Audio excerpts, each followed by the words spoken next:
Oh, snap. We here.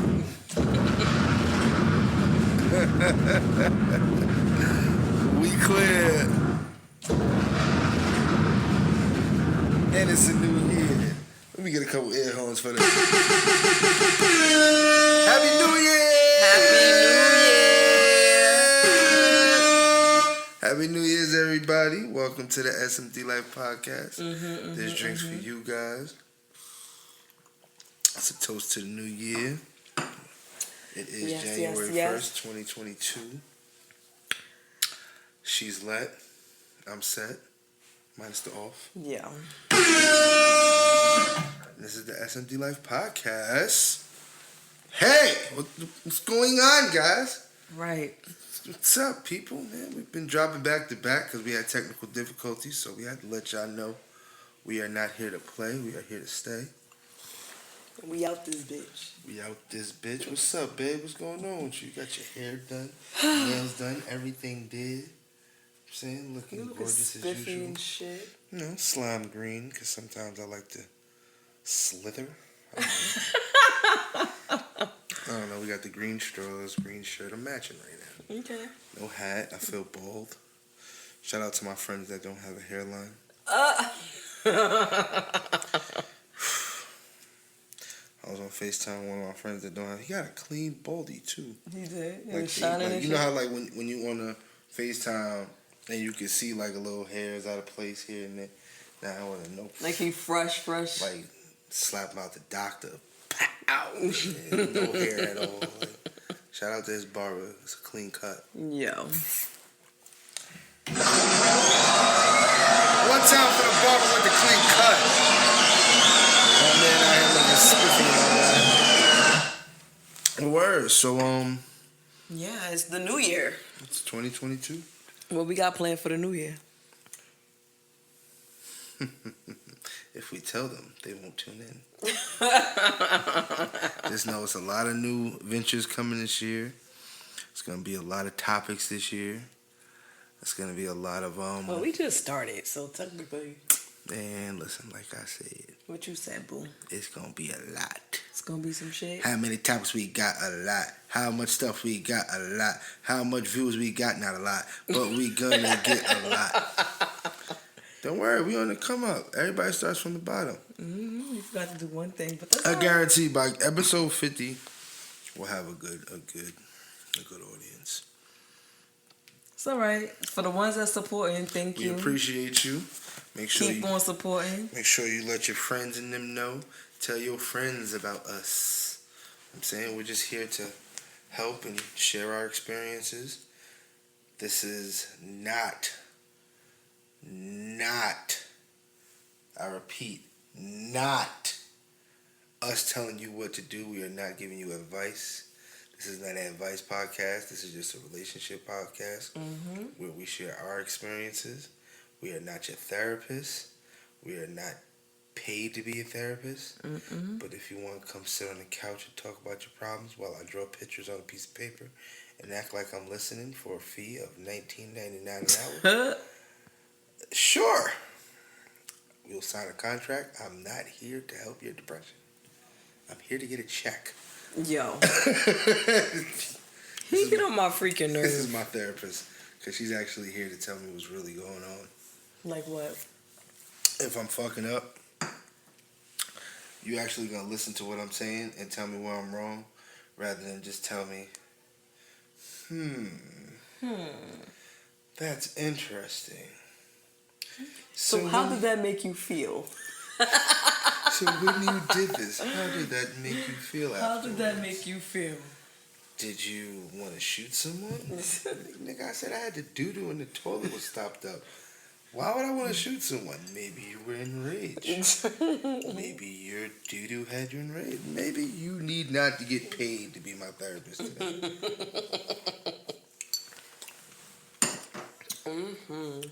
It's pina colada. I've never gone through that in real life. My therapist was actually cool as hell. And yes, these pina coladas are bussin'. They bussin'. You did that. Even though you poured half a bottle of Henny. I damn sure did. I didn't mean to do that. Send me a picture talking about something. I poured too much. No, you poured just enough. The person that says, I don't want to drink Henny no more.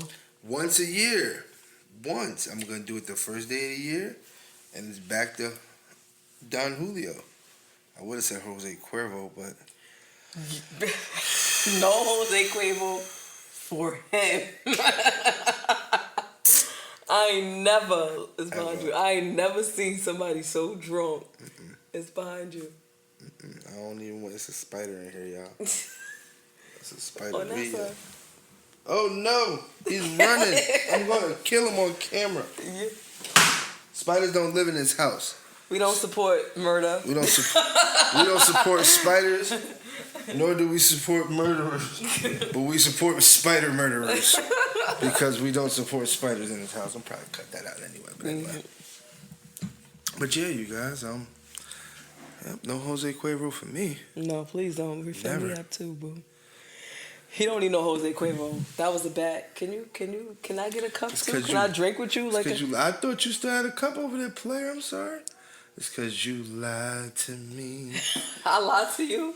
When did I lie to you? When you told me I could drink Jose. She set me up for the kill, y'all. Yeah. Had me like... Fuck you. Fuck the plane you flew in on. You gonna let me sit here and get drunk by myself? I was drunk too. I was throwing up the next day. She definitely was throwing up the next day, and I was pissed. Yeah. And I wanted to be so mad at her for lying to me about not lying to me. Nah, you thought Jose Cuervo was your friend. That was my cousin. It was Uncle Jose. I was in there like, Uncle Jose! Mm-hmm. Where's Uncle Jose? And then it was like, Uncle Jose. Why you being weird to me? Uncle Jose. Why you being weird to me? Uncle Jose? But I was so drunk it sounded like Uncle Jose. Why you being weird to me? Uncle Jose. Why you being weird to me? All I know is they said I was in the car talking about, I just want to go home. Yo. I just want to go home. I was like, what? He was in the car, knocked the fuck out. I remember being hot. I needed some air. You went to we was in my sister's hotel room, and our room was right across from hers. All I know is that he disappeared. And his friend, the bald head guy, was like, where's Fat Boy at? I'm like, I don't know. Where he at? Mind you, it was a lingerie party, so I'm in lingerie. And then I'm like, I don't know. I go to the next door to our room. He ain't in here. Where he at? I don't know. Go outside. Nigga is behind the wheel, fucking knocked the fuck out. Thank God he did not turn the car on. He had the key in the car. He had his coat on. Everything. I was like, yo, where was you going? I want to go home. I was leaving. I want to go home. Why do you want to go home? What happened? I was leaving. We were just having fun. What happened? I was leaving. All I know is that we woke up both butt ass naked. And don't know what the fuck happened. All I know is that we went to go check out. The receptionist was like, what he say? I don't know. He was like, yeah, good luck and congratulations. And I was like, the fuck? We both did not, I was knocked the fuck out. He was knocked the fuck out. I don't know what happened. I don't remember what happened. And that's how she gets away with it, y'all. That's how you get away with the cheating. Shut the fuck up, I was in the hotel room. The whole time he was asking for, where's my girl at?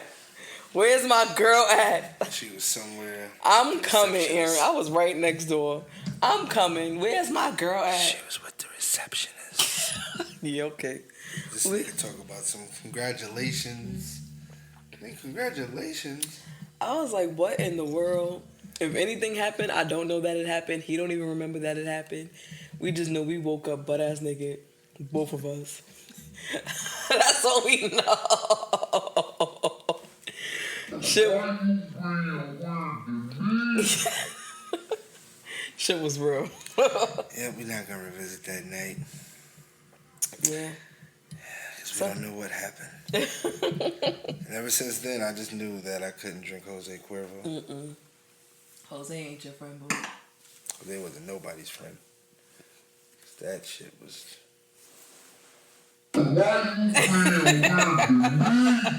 Shish! So what's up? I don't know. What we gonna do? We gonna play the game or we gonna do a topic? It don't matter. We could do both.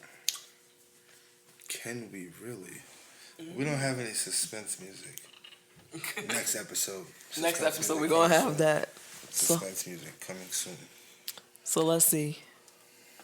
Pick a number from... I don't know. We're going to go, since it's New Year, 1 to 90. 1 to 90. We got 90 topics? We got more than that, boo.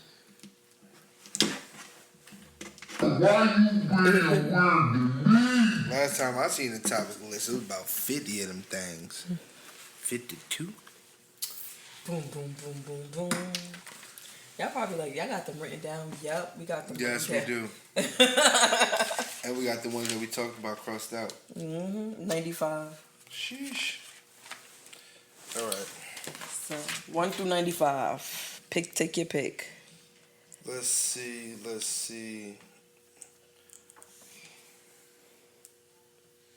60. Dun, dun, dun, dun. 60 is communication with family and friends. Hey, yo, what the fuck? I did mean to do that. Yeah. Communication with family and friends. Yeah, like, how do you... Pretty much how is your communication with your family and your friends, and like what do you expect to get from communicating and things like that, and how do you communicate with them still while you're in the relationship? And apparently I suck at communication. You do? Clearly, I guess, because I don't have no friends no more. Oh, poor baby. All my friends are gone. You know what I'm saying? So apparently I was unable to communicate once I became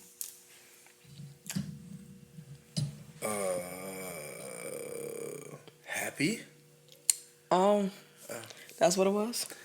Once I became unmiserable, unneedy, and yeah, I just had horrible communication. I don't call nobody, I don't check in. But here's the thing. What happened? It works two ways. That part. So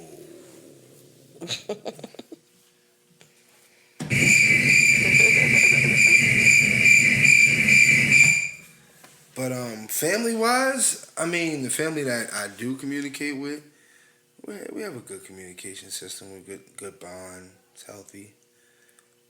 Sometimes. I don't really have See, y'all have a different family backing, so it's like even when y'all don't communicate, y'all communicate. Yeah. I mean, it's different. The way that these people was raised, like niggas will stop talking to you, and it's just like you don't exist no more. Yeah. That's not how my family is.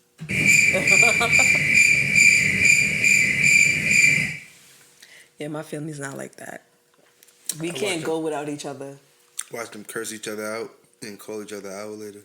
So what you doing? Nothing. Just watching TV.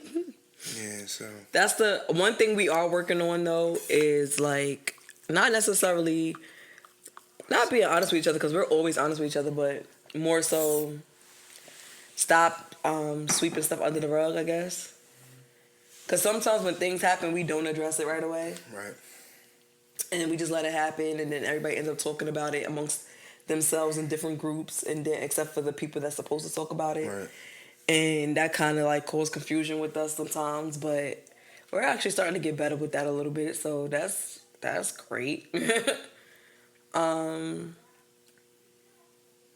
Yeah, as far as friends, I can't really say that because it's not people that I don't, the friends that I do have, I don't communicate at all. Like, I don't. And it's not, like I say, it's not to be funny. It's not, none of that. I just don't have, like, the meter. Like, my meter is not like that. Every time I get up and my meter is reset. Every morning I get up, my meter is reset.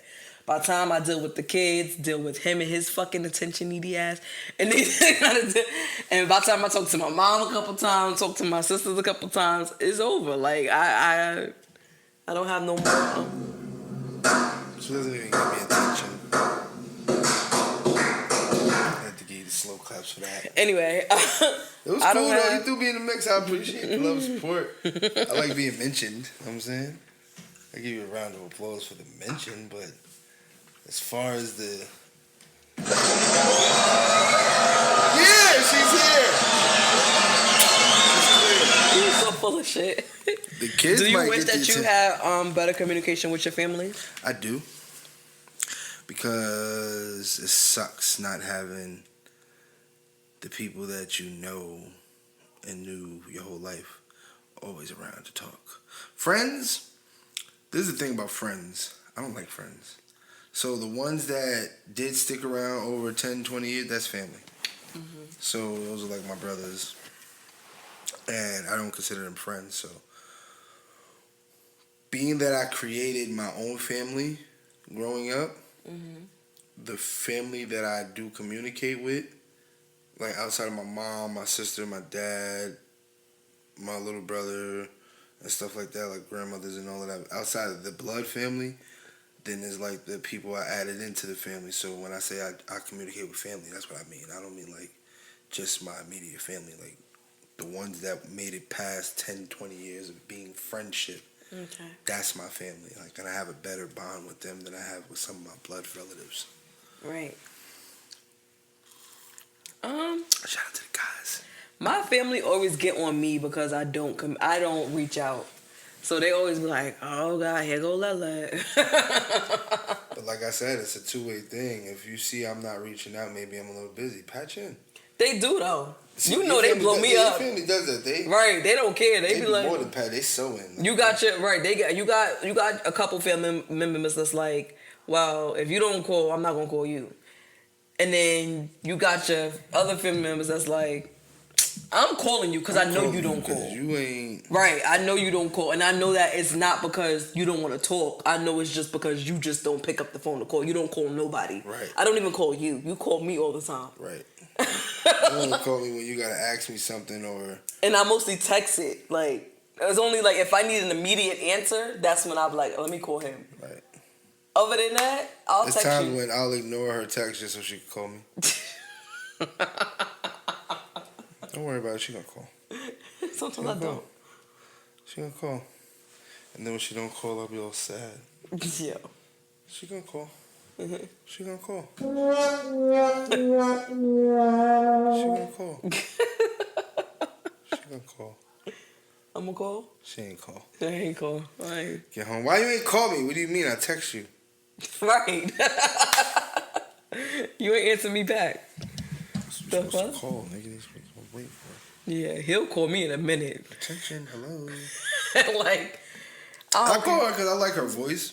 I'll be outside. And we'll look like, I don't like that we sit on the phone and don't talk. So I'll try to talk to her. And then after a while, it's like, all right, she's not talking. I'm not talking. We're just wasting 3 minutes. I want to listen to my music now. And then I'll find a reason to call her right back. Right. Oh, did you hear? Did you see? Wait, babe, hold on. Wait. Yo, look. All right, real quick. What time is it? He'll be like, I'm about to call my, I'm about to hang up so I can listen to my music. All right. 5 minutes late. 5 minutes later. Bad. Yo, real quick. What color is the room again? It's white? And the bed is blue? Mm-hmm. I'll be home in like 10 minutes. You good? You want something to eat? Thirsty? You need anything while I'm out? Anything? Want to just talk? You don't want to talk? You sleep? You talk to me more when we're in the house versus Like, if you're down here and I'm upstairs, he'll call me and we'll talk on the phone more in the house than he do when he's outside. Now listen. And when he's face to face with me. A few months ago, I explained to her that our friendship was based on us being on the phone 24/7, 365, every day. We're talking. So my comfortability is she could be in the bed with me. I'm going to call her like, yo, look. Aaron, you're right next to me. Shut up. Just look. Yeah. Because I'm so used to being on the phone and not seeing you in person. And then when I do see you in person, we just catch up on whatever conversation we left on. Now we're like every day together. So it's like, all right, she's asleep. I'm going to go downstairs, work on a beat, try to figure out some life tools. As soon as I get downstairs, roll a blunt, call her. You asleep? Oh, no, I just wanted to show you something real quick. Look what do you want, Aaron? Look what Zayden did. What you mean, look what Zayden did? I just sent you a video. Why you had to call me to send me a video? Like, because I didn't know if you were asleep or not. Did you see why are you ignoring me? Why are you ignoring me? You just That's his favorite. That's his favorite line. Why you ignoring me, yo, my nigga? You was just up here. You was just up here. She would literally sit on the phone with her family for 5 hours. But as soon as I call her, this person's in another call. I text her. You know what's so crazy? Because they'll be like, oh, you always hang up for Aaron. See, if I can't get in contact with you, I know how to get in contact with you. I just call Aaron. Da-da-da-da-da. They always say that. They never got to call Aaron because Aaron always got to call her like to break through the conversation. Like, yo, can I talk to you? He comes to like, why are you ignoring me? Bro, I'll be like, yo, the kitchen's on fire. 5 minutes pass. 10 minutes pass. But she's active now. And I hear her on the phone. So I know she's seen the message. And I know you heard it go boom. Because I heard it go boom. Because you got 2 phones. She's ignoring me. The kitchen's on fire. She's in the kitchen. I most likely read his message in the notification bar. The kitchen's on fire and she's in the kitchen. She still ain't hit me back. Now I come upstairs. Why are you ignoring me? Because the kitchen's on fire. That's what I tried to tell you. If you would have listened to me the first time, you could have made sure it wasn't on fire. He just needs somebody to talk to. Stupid. And he just be bothering me. The crazy part about it is his phone be blinking like his hotline be blinging. Your hotline be fucking blinging. See, let me explain something to y'all. One of my friends is lonely. And one of my friends has a girlfriend. He's trying to learn how to be in a better relationship. I try to put the disclaimer out to him that I am not his therapist. I cannot give him the therapy that he needs for free. But if he wants to pay me $19.99 to come sit on this couch while I draw pictures and pretend that I'm listening to him, I'm here for the check. Yep. He's more than welcome to take a trip down here to come sit on the couch for $19.99 an hour. And then I deal with that, right? Mm-hmm. And then I deal with random shit. What's random shit? Random shit? We on podcast, babe. I can't talk about random shit. Right. Mm-hmm. And then I gotta deal with my mother. That's annoying. Mm-hmm. I gotta deal with my mother dealing with my life at 33. That's super annoying. Mm-mm. And then I gotta deal with her. You don't gotta deal with me. If I didn't have to deal with her, I'd probably be somewhere dealing crack. Happy New Year, y'all. Yo. Let me get a sad trombone for that.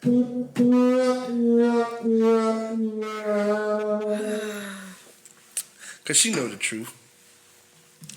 But I'm not going to lie. It's like family members that I don't want to communicate with. Okay. Ever.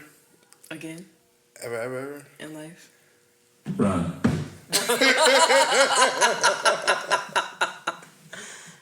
And then there's family members that I wish,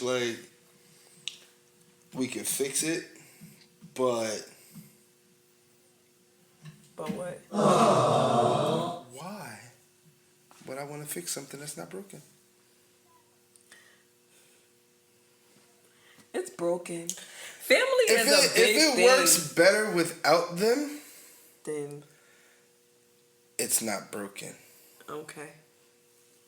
It's an adjustment that could be made to maybe keep the same outcome. Because regardless of how we put it now, it's never going to break me again. So even if I was to communicate with those that I've lost relationships with, Yeah.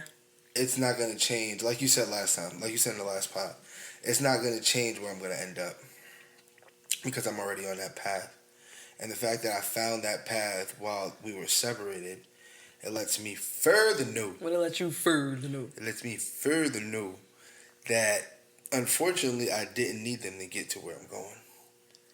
So with or without them, I'm going to be successful. I'm going to prosper. I'm going to be whatever God wants me to be. Would I like to do it with them in my presence? Sure. But am I willing to take on the extra bullshit that's going to come? No. So, I'd rather keep the communication how it is. Right. For certain situations. Certain situations, I'll be feeling like, I miss you, but Nah. you're an op. Yeah. I love you, but you're an op. I be like that In other sometimes. situations, it's like, Don't die. don't die on New Year. Look, fuck you, fuck the plane. Look, fuck you, fuck the plane you flew in on. Fuck them shoes, fuck the socks with the bell on it. Fuck your gay ass fairy faggot accent. We're not going to do that all today because it's a lot right there, but you know the point. This is America. My president is black and my Lambo's blue, nigga. SMD. I get the fuck out my SMD life. Life. And if I see you in the streets, I'm slapping the shit out you. Yeah. Nah, but for real, like it's certain situations, it's certain friends, it's certain family members, it's certain people. As I think about them, it aggravates me. It's aggravating your soul right now? Stutter, I love y'all niggas. I love all you niggas. I really do. I wish nothing but prosperity, longevity, and blessings upon all of you that I no longer have a relationship with. But, hey. I feel like if everybody knew how to communicate with each other, friends and family, and relationship-wise, things would go so much better. Problems would be worked out that even if y'all agree to disagree, even if y'all agree to no longer be friends or no longer fuck with each other no more, stuff like that. Like, I honestly feel like communication goes a long way. And everything doesn't have to be combative. Like, Nah, that's a fact. But Some people don't see it that way. Some people just want war all the time. gunshots! I ain't gonna lie. We had one toxic I ain't gonna say we got one toxic family member, but there's definitely in our immediate circle, it was a definite toxic situation. And the crazy part about it is, I don't know what I did to her. Nothing. Sometimes they just don't like you. No, but she used to love me. Like, that was the crazy. It's like, at one point, she loved the shit out of me. I was like... And then all of a sudden, shit just started changing. And all of a sudden, she didn't love me no more. You don't love me no more? You don't love me? What happened? What I do to you? You don't love me? I didn't do nothing to you. I did nothing. I don't know, but I did. You don't love me? She ain't let me know. I don't know. After that, shit started happening. Shit started being said. Things started changing. Things da-da-da. But then, like, the relationship now, it's like it's really no communication with this person, but here and there. You know? Here and there. And it's like, yeah. Whatever. Okay. It's because you're family, so I guess I have no choice. I kind of feel like I don't have no choice, so I have to communicate with family. Like, everybody be like, Fuck that. Start normalizing, cutting off toxic people, friends, family, everybody.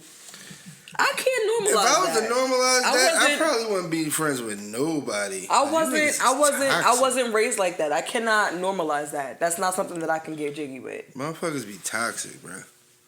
I can't.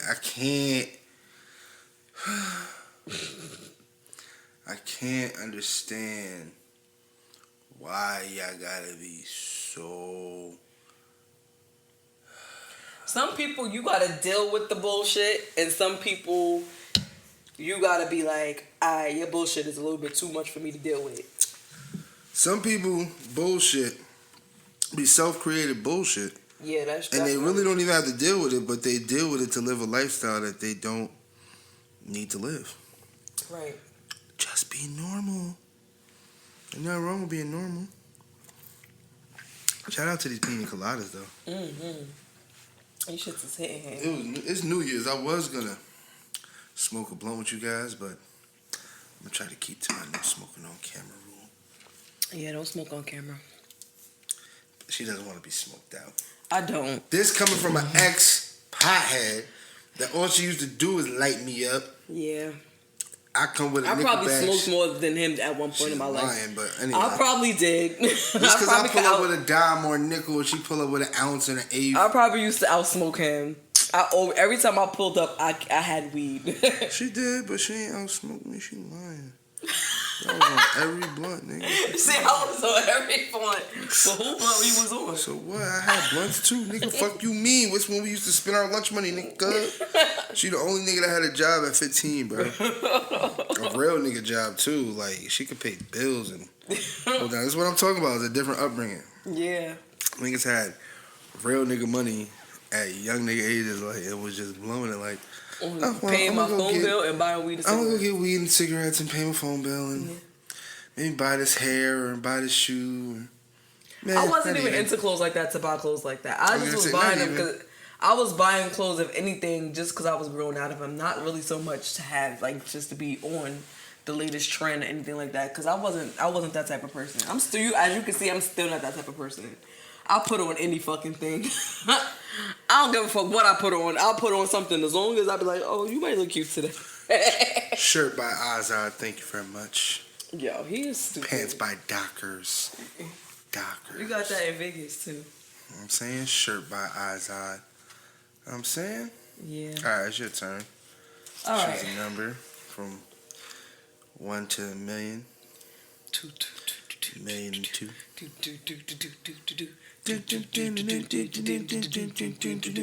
Boom, boom, boom. Shout out to her for buying me a game system that has all the game systems in it. Boom, boom, boom. Because I've been busting ass in Mario World 3. And I'm just here to say that ain't nobody tougher than King Cooper. I don't know who the fuck you talking about. Alright, so I'm going to pick number 56. 56 is taking breaks in relationships. Dun, dun, dun, dun. Do you believe in that? I can't do this no more. Maybe we need to take a break because let's see if we was meant to be. If we was meant to be, we'll come back. If we not meant to be, we ain't gonna come back. I need a break from you because the nigga said I asked her when we took our little break and we were separated from each other, did you fuck anybody else? She said, yeah.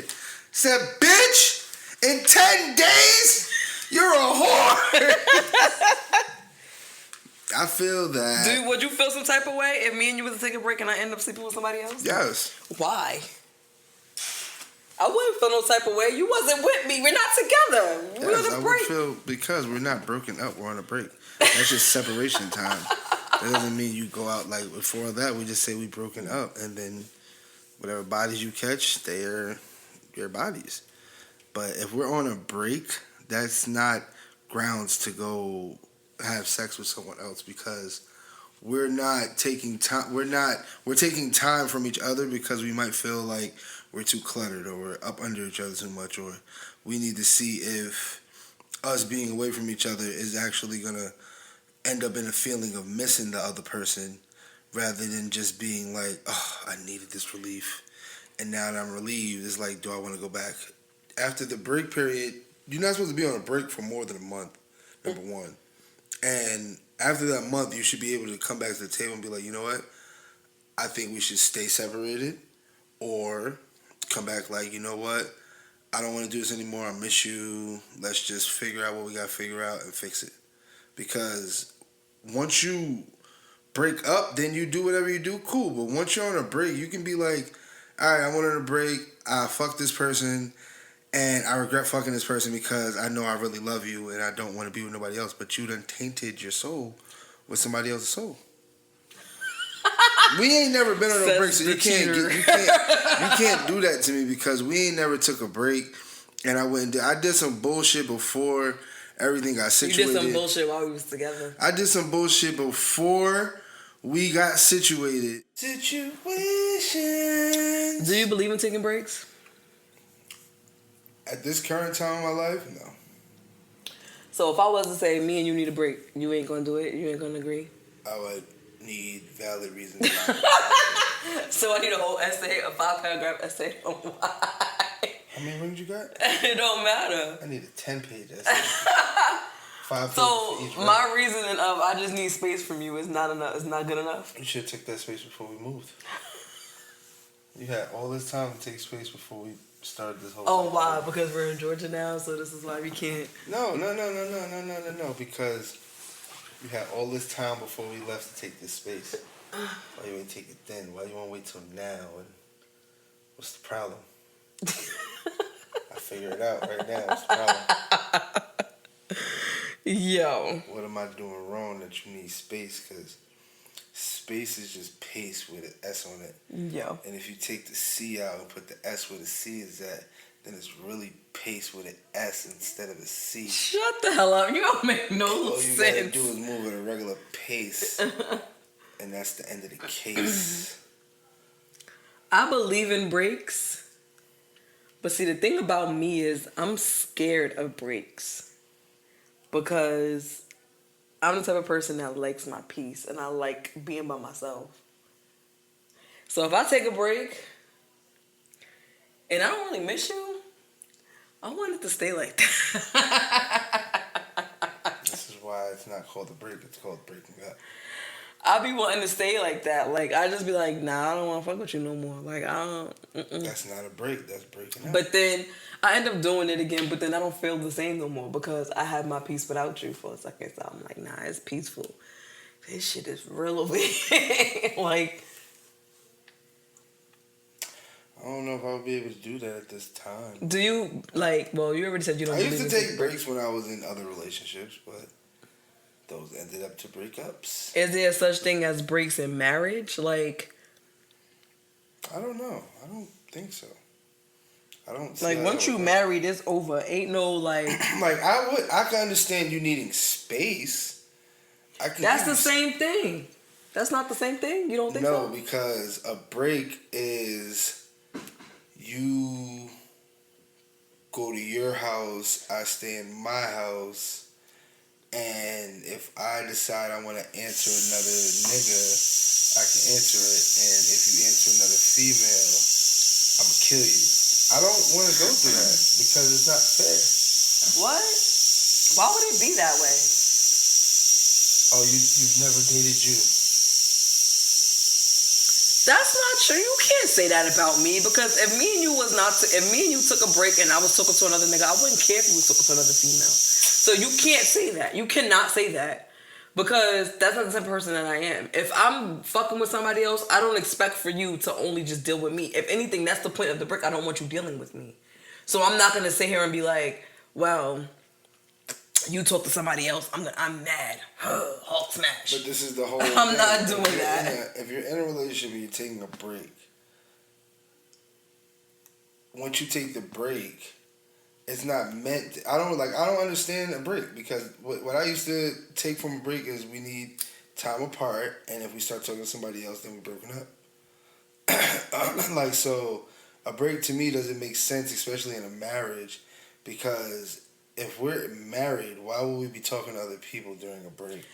So here's the thing, right? So what if you get tired of that person? What if you get tired of me? And you're like, I need to go deal with. I need another female's energy around me. You wouldn't be like, I want to be with you, but as of right now, I need another female's energy around me. You won't understand the situation that I put myself in, which is marriage. Before I took the leap of buying a ring, understanding that I had to understand that ain't none of that. But you don't know what you're going to do 5 years from now. You don't know how you're going to feel 5 years from now. It doesn't matter what you may think or what could be a possibility. What I know is what I'm doing and how I feel because I took the choice to do this. I didn't sit here and say, I'm going to just buy a ring to make her happy. I sat here and thought about every possibility. Like, once you get married, there is no, we need to take breaks. This is something I thought about. I didn't just like, can you really spend the rest of your life with one person and one person only? Like, that's a big question. Like, that is a really big question. It is. And that takes a lot of commitment. This is something that I would hope that before these next 8 months pass by, I would hope that you actually think about what's coming forth, because I already thought about it. My decision's made. If I didn't know what I wanted. Yeah, but you're a for now person. I'm a for the future person. So we're different. You've been saying that to me for the past 5-6 years. Right. I'm a for now. Because you've been a for now person. But you like to do what's now and satisfy now. Before this relationship, my longest relationship was 10 years, and the only reason through the bullshit and the pain, I stayed in a 10-year relationship. Only reason I left is because of the way the situation happened. And I really gave up on that situation. So if I can do 10 years with a person that wasn't worth my time, I can do the rest of my life with a person that's worth my time, energy, mind, body. Yeah, but you're in a different headspace than you was back then. Back then it was a little different. Now you are in a different headspace. I'm in a way different headspace. Things change in a relationship, and you can easily be like, I can't do this. Sometimes you need to take a step back and be like, yo, what the fuck am I doing? Because I cannot do this. I did that already. I did that before I purchased the ring. You did this with me? Yes. Did you? I had to sit back and think about myself. When did you do as we here and there go through our relationship story. Mm-hmm. There's times in our relationship when I had to think like, yo, bro, what the fuck am I doing? Like when you told me you was gonna leave me in New York to come to Georgia if I didn't get my shit together. Mm-hmm. My question was, what the fuck am I doing? Because she's talking about that was a valid reason. And what did I do? I got my shit together. Because so you would have stayed in New York if I was in the old mindset, I probably wouldn't have. I'd have got that bread and blew it, and then made excuses on how I could get the money back. And you would have tried to finagle your way down here with me? Shit like that. And it wouldn't have worked because I wasn't true to it. I was on some dumb shit. You was on talent. I was on some whole other shit. So you wouldn't have made it down here. What I transformed into because it's worth it. It's something that I know that this is the life that I want to live. This is the person I want to live my life with. And I know that regardless of what comes, I can deal with it. I've dealt with worse. And I've been through worse. I've been through way worse. You have not disrespected me ever. You have not fucking violated me ever. So there's things that I know. I know my worth and I know what I can deal with. I know that this is something that's worth my time. Especially like the way that you've transformed my mindset, nigga. I wish I would leave your side, bro. I'll be a dummy again. I won't be a dummy again. Oh hell no. Oh hell no. Oh hell no. Oh hell no. I won't be a dummy again. I want to be right there with you 24/7. Oh hell no. I don't want to be a dummy again. Yeah. Now for real, but if I can put 10 years into something that was toxic, it was never going to build, it was never going to grow. And if I would have put another 10 years into that shit, where would I be right now? Probably in jail, dead, because I didn't try to do some dumb shit. You know what I'm saying? So you keep saying that. Do you really think that you would have been because I dead was, and like when you were my friend, you got me focused off of, you don't need to be that, you just be in the garbage can, you just taking all these pills so you be cool, you don't need to be drinking lean. Bro, I was like killing myself. Nigga, if it wasn't for you, I wouldn't have found out I had diabetes. like you told me before I went to jail.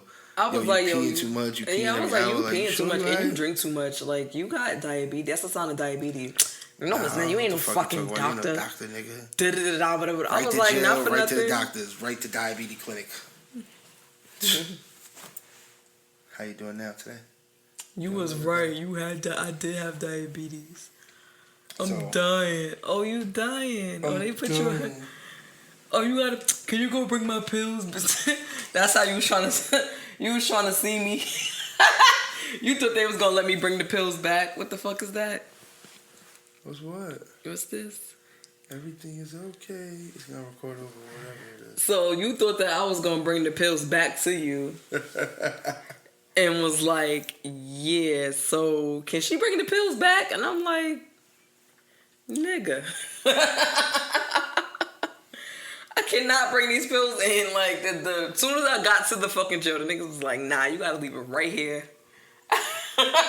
Yeah. I was like, why would you send it to a pharmacy that you can't even get to? Why wouldn't you send it to the jail pharmacy? Because ain't no jail pharmacy for They got the medicine in there. They got medicine in jail, exactly. So but they gotta send my pills to a pharmacy so when I get out, I go pick them up.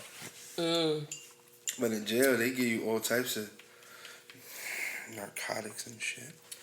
It was horrible. But all I know is, before I purchased the ring, I sat and thought about shit like this because it was a lot of shit that I had to realize, like, am I really ready to go through this? I know this is my best friend for years, and I know her better than I know anybody else in this world besides myself. I know what I'm about to get myself into. You ain't no cop, J. Reed. I done seen you shoot niggas. I see you kill niggas. You ain't no cop, J. Reed. Nah, nigga. I know what I was getting myself into. Do you? I really did. Did you really? This is why I'm still here. And this is why So you can handle me? I'm not that bad? Nah, you're crazy, but I got this. I'm not crazy. I don't even understand why you say that I'm crazy, because I'm really not. I got a straight jacket in the closet for us. For us, because you just don't know. I'm crazy too. I tell you all the time. I know you are a very jealous individual. That's one thing I learned about you that I never knew about you before. Like, I tell you all the time. As a friend, he was so nonchalant about everything that I never seen a jealous bone in his body. When it comes to females, let me say that. Not really so much of niggas. I never seen a jealous bone in his body because he was just so nonchalant. Just so like, whatever, fuck these bitches. Da-da-da. I seen you run through so many girls that I was like, there's no way he could be like that, because what? This nigga here. Yo, we was doing fucking Uber and the nigga got in the car. No, we was doing the cab. That's when I was driving the cab in Mount Vernon. And the nigga got in the car and I was like, ooh, you smell good. Aaron was like, don't. Yo, he caught himself so quick because he did not want to look like the crazy boyfriend. All I know, as soon as that nigga got out the car, he ain't even closed the door. Don't ever compliment no nigga in my presence. Why you being weird to me? I was like, what? Violation. I'm like, yo, he smelled good. Like, what you mean? Nah, don't fucking ever do that. Nigga, every time she went to go buy me cologne, she just don't know. That's why I don't be liking her buying me cologne, because it be making me feel like she looking for that smell. You trying to match me to that nigga in the cab that day, bro? That's crazy that you even said that. You remember every that? time we in Sephora, I'll be like, she just want me to smell like that nigga. She just want me to smell like that nigga. Bro, she had bought me some cologne a couple times. They shits is busting. Mm-hmm. But then I'm like, what if this that smell she was looking for? Nah, I always compliment people though. Females, men, all of that. If I see something or if you smell good, or if I see something or something like that, I'm like, oh, you look cute. Oh, that smells good. Oh, this, that, and the third. Man, let me do that in front of him. His feelings would be so hurt. I'm trying to tell you. Your feelings would be so, his feelings was, he said, don't. Soon as I said, I was like, oh, you smell dumb good. He said, don't. Mm-hmm. The nigga got out the car. Don't fucking ever do that again. I was like, what? You don't don't fucking ever tell no nigga that he smelled good. I was like, but he smelled good. Like, the fact that the cologne still lingered in the motherfucking car, everything. I'm like, yo. Mm-hmm. I had to threaten her life that damn sorry, yo. I didn't know he was that jealous. I did not know. Like, I dead didn't know. Found out that day. I found out before that, but that was like the you solidifying it. And I was like, oh shit. This nigga is jealous for real. I thought you was playing. Like, like your feelings was hurt just now. I keep telling you I'm not here to play with you. You're not gonna flirt with no nigga in front of me. I wasn't flirting. I just said that he smelled good. I'm trying to get a tip. Here's a tip. I wasn't even trying to get a tip. I just was like, you smell good. He gave me a tip too. He definitely did. It's because he was trying to give you his tip. No, he was going to meet a girl. He was on the phone with a girl the whole time. How do you know, man? Because we was listening to the conversation. See? Shit like that. Why you being weird to me? The shit I be talking about. He's jealous. So what? And I got a reason to be jealous. sometimes the crazy part about me is that sometimes I flirt without knowing that I'm flirting. And I might do it in front of him. I know that we went to a club one time and some dude came up to me. I guess they didn't see me with him. And he came up to me and was like, yeah, I need 2 drinks. Just me talking, just being me in the club. I need 2 drinks. What do you need 2 drinks for? All right, I'm gonna get you 2 drinks. All I know is Aaron popped up out of nowhere. So I'm like, I ain't gonna get the drinks because he done popped up. Now he done fucked the drinks up. Aaron like, what the fuck? I'm like, yeah, he said he's gonna buy some drinks. Always cheating. Like, what the fuck you mean you better don't fucking ever do that? I'm like, so you feel some type of way if I get a nigga to buy both of us drinks? Yeah, the fuck? Why would you? I wouldn't feel no type of way. If a female wants to come to you, number one, like I said a couple pods ago, maybe on the live, I said everybody's nature to be attracted to somebody. So if a female see you in the club, there's a couple, not for nothing, and not even trying to say nothing like that. There's a couple of times I've seen a female double take, even a nigga double take, like, ooh, look at him. We was in the St. Regis. Remember we was in the St. Regis and the nigga, that nigga was fucking labeled out though. Right, he was. But he opened the door and you walked through the door and he didn't realize I was with you because I was walking behind you because I had the heels on. And I was walking behind you and I don't think he realized that I was with you at first. And he was like, ooh, that nice piece of man right there.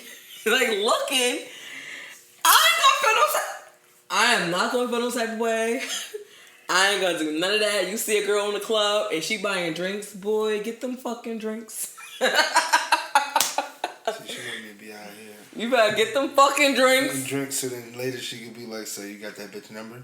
Don't get her number. I didn't get her number. Let me see your phone. Get the drinks. That's what you're supposed to do. You're supposed to get that bread, get that head, then leave. No, not the head, literally. Exactly right. But really, nigga? Shots. You okay? See, I should be lying to y'all on this pod. Get the bread, get the head, and leave. Get the bread, get shot if you play with me. That's what you gotta really say. Let her lie to y'all on this pod. I'm trying to tell y'all. Really, nigga? Aaron don't respect my shit. I didn't. Love wouldn't be where it's at right now. Whatever. I can see the lies through your 4 eyes. I'm trying to tell you.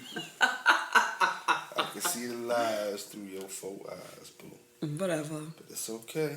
I wouldn't feel no type of way. Not about that, especially if it was in my face. I wouldn't feel no type of way about that. But we had a situation where somebody was saying some funny shit in my face and I was feeling some type of way about that. I definitely was. I ain't gonna lie about that. If I was you, I'd have punched the bitch in the face. You pussy. Really, nigga? I would have punched the bitch in the face and he would have been like, oh. He would have never Man, did that. what you hit him for? He would have been like, why you do that? What you hit him for? What the fuck was And that she'd be about? like, this bitch was... And I'd be like, she was? Why you was doing that? You was talking back and forth with her, so you know what the bitch was doing? I was not. The nigga was talking back and forth with her. They was speaking in code, but I was catching on every fucking thing they was saying. And this is the crazy shit. And I was like, every time she said some funny shit. I'm happy y'all get to see this on the pod. Every time she said some funny shit, Aaron was saying some funny shit. But see, what was like, the only thing that was like kind of, like she was saying some shit, and then he like, nah, but I got her. That's pretty much what he was saying. And she kept coming at him with different shit. And he was just like, nah, but I got her. And kept putting his arm around me. Was like, yeah, this is my baby. Kept doing all of that. And I was like, get off of me. Because after a while, I was getting aggravated. Because I'm like, why the fuck is she saying all this shit? And really, nigga? He's like, you just focusing on that. And you not focusing on the fact that I'm hugging you. And I'm just like, nah, don't put me in a room with your don't do that. Because then... Don't put me in the room without me knowing that. Let me just say that. Don't put me in the room without me knowing with somebody that you used to fuck with. If you used to fuck with them, whatever the situation may be. Because then when shit like this happen, I can't play with you because I be in my feelings. I can't be like, yeah, but he's with me, bitch. I can't do that because now she's in her feelings because she see us together. I can't do that. If you put me onto the situation beforehand, then I can go into what you're saying. Yeah, whatever. Because you was on me, you was doing that. Yeah, but I don't want you, bitch. Da-da-da. That's kind of what you was doing. But if you don't put me on to the game before, I ain't gonna do that. Because I'm gonna be ready to hit you in her. That part. I'm just trying to let y'all know, right? I'll be ready to hit both of them motherfuckers. The scenario that she got in her head, it sounds clean. No, ain't no sound clean. Nowhere near. Well, I don't know. Listen. I wish I could have recorded it that night. I swear. She told me, and I was like, what? I said something and I got yelled at. So imagine if I would have punched her in her face. I'm trying to tell you. Out of nowhere. If I would have just been like, you know what? Boop, boop. This is something that I tell my He girl. would have been like, what the fuck you do that for? All the time. I don't have no reason to lie, nor have no reason to hold anything from her, especially if it's stuff from my past that she probably would have knew about because she knows everything. So if it's something from my past, I don't have no reason to admit, no reason to not admit, yeah, I hit that, or yeah, I cracked that, or yeah, she sucked my dick. Anything that happened, I'm not gonna like not admit that shit because it's like, nigga, it happened before you. Why does it matter? That's what I was trying to figure out. My thing is, while you're sitting here coming up with this whole scenario in your situation or in your head or whatever, right? I wasn't coming. However it's playing out, I'm not paying this no attention because, truth be told, this shit is not real to me. So whenever it does finish playing out, we ended up arguing and she ended up leaving and walking away and I'm lost, can't get in the room to my brother, can't get into the room to nobody. I'm trying to like figure out how I can call a cab. My phone's dead. I can't charge my phone. Nigga at the receptionist is like, you just gotta go, bro. I'm like, fuck this shit, I'm out. Nah. Got money on me, but I can't get no cabs to answer. So I start to walk in. Who the fuck do I find? Her. We get home. She go get in the bed. I go in the living room. She comes in the living room. Keep stabbing me. I did not stab him. With a comb. I was like, get up. I ain't gonna lie. Get up. Get up. Poking me. Here's the crazy part. I don't even think I had a phone. I was using an iPad. No, you had a phone. You had your phone. I didn't have the phone because the phone was fucked up. I was using an iPad. Because I remember you changed the iPad password. Like, matter of fact, give me my fucking iPad. And you changed the iPad password. And I was like, word, I can't use your iPad no more. You was like, dope until you tell me the truth and get the fuck out my house. I told you the truth. Get the fuck out my house. Let me tell you something. Imagine, let me just say this, right? Because maybe he'll probably understand my perspective for once. I never said I didn't understand. Let me just say this. Imagine you're in a room with a whole bunch of people that naturally you're uncomfortable with anyway because it's funny vibes, right? Right. And then once half the group leave or whatever happened, you know what I'm trying to say. Mm-hmm. Once that happens, now this person is feeling themselves because they don't got somebody being there like, yo, stop. Because when she was doing it, the other woman was like, yo, stop. Like, what are you doing? You get what I'm saying? Because she mentioned a couple names. She said something that I already fucking knew about. So my thing was, what was the point of that? Like, you just being irrelevant. And then his friend was mad hot because every time he mentioned the name, he was like just looking at Aaron like, Aaron was just playing it off like, who knows? So, and I'm like, and I'm just laughing on the inside because I'm like, I already know about that. I already know about this. So I'm like, whatever. But then, imagine because that one friend is so retarded. I guess he don't know. He didn't know. I don't know. He didn't know to what extent. But imagine you're just in a situation where it's your man and a female that is a possibility that something happened with. And then she's reliving everything in front of y'all face, but the way she's saying it and the way that she's going about it is she's saying it without saying it. So she's like, yeah, I can get my man back whenever I want to. Oh, I could do this, that, and the third. What about this person? Oh, da-da-da-da, blah, blah, blah, blah, blah. Started mentioning her daughter. Started doing all of this shit. And I'm like, damn, you're going hard. And my thing was, and I wasn't really mad because, I wasn't mad at first because he, like I said, you were on some, man, fuck out of here, I'm with her. Yeah, because this is mine. Da-da-da-da. So I'm like, he might be going back and forth with her. They might not be realizing that I'm catching on to what the fuck is going on, but I'm going to just not say nothing. And we was playing the game, but then I ended up shutting down because my aunt just had passed, like a week before that? If that, like 2 weeks before that. 2 weeks before that. So, in the particular game we were playing was something that my mom was like that's something that me and her used to play when. Mm-hmm.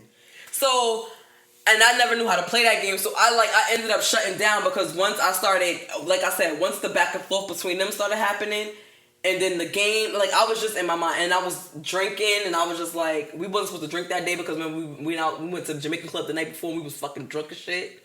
Coming back on the train, we went all the way to fucking Manhattan, came back on the train drunk, just sleep on the fucking train. We had each other though. We definitely had it. So the next day we wasn't supposed to drink, but we ended up drinking. So, I was drunk. I started feeling the liquor. I was like, yeah, let me calm down. Let me shut down. But like I said, I was more so listening than I was mad. I wasn't mad. What pissed me off, because after a while I was just like, get off of me. Like I was just, because he kept like on me and he drunk and then, he's a big ass nigga. So he just kept like, go on me, and I'm like, yo, get off of me, because you heavy, like, get the fuck off of me. All I know is we went outside to go get our cab. I called the cab, and we was waiting for cabs, and I was like, what the fuck was that about? And I said it just like that. What the fuck was that about? Oh, you fucking bugging? Da-da-da-da-da. I was like, now I'm going off because now you acting like something happened. What the fuck was that? Now you saying that I'm just seeing shit. We was in a whole good mood. We laughing, joking, playing the game. Then out of nowhere, she just like... I shut down. I just stopped talking. Talking. She started being in her little mood. So I'm not catching the vibe because I'm already saucy. Yeah, having fun. And I know for a fact there's nothing in this situation where this is family to me. This is no friends. This is no fuck buddies. None of that funny shit.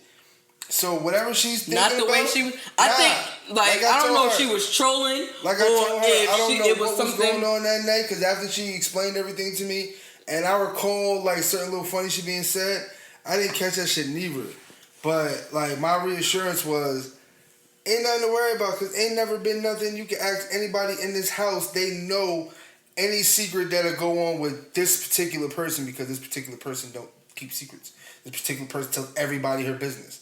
So, the fact that you even thinking, and nigga, let's question the motherfuckers. They gonna tell you the real. They ain't gonna be like, nah, just to hide and protect me, nigga. If it did happen, it happened before you, and there's nothing to hide. You know what I'm saying? That's what I was saying. If it happened before me, get your bitch in check. That's what I was saying. Right. And it would have been no problem. I would have been like, nah, babe, that shit happened years ago. She just tripping because she probably feels some type of way. Nah, it wasn't none of that to be said because none of that happened. So my thing is, if she tripping right now and she's fucking up the mood because we sit here playing we play video games. We sit here playing card games. Everybody laughing, joking, having a good time. Then it's just like, boom, her vibe is off. It throws everybody else's vibe off. It didn't throw everybody else's vibe off because everybody was still.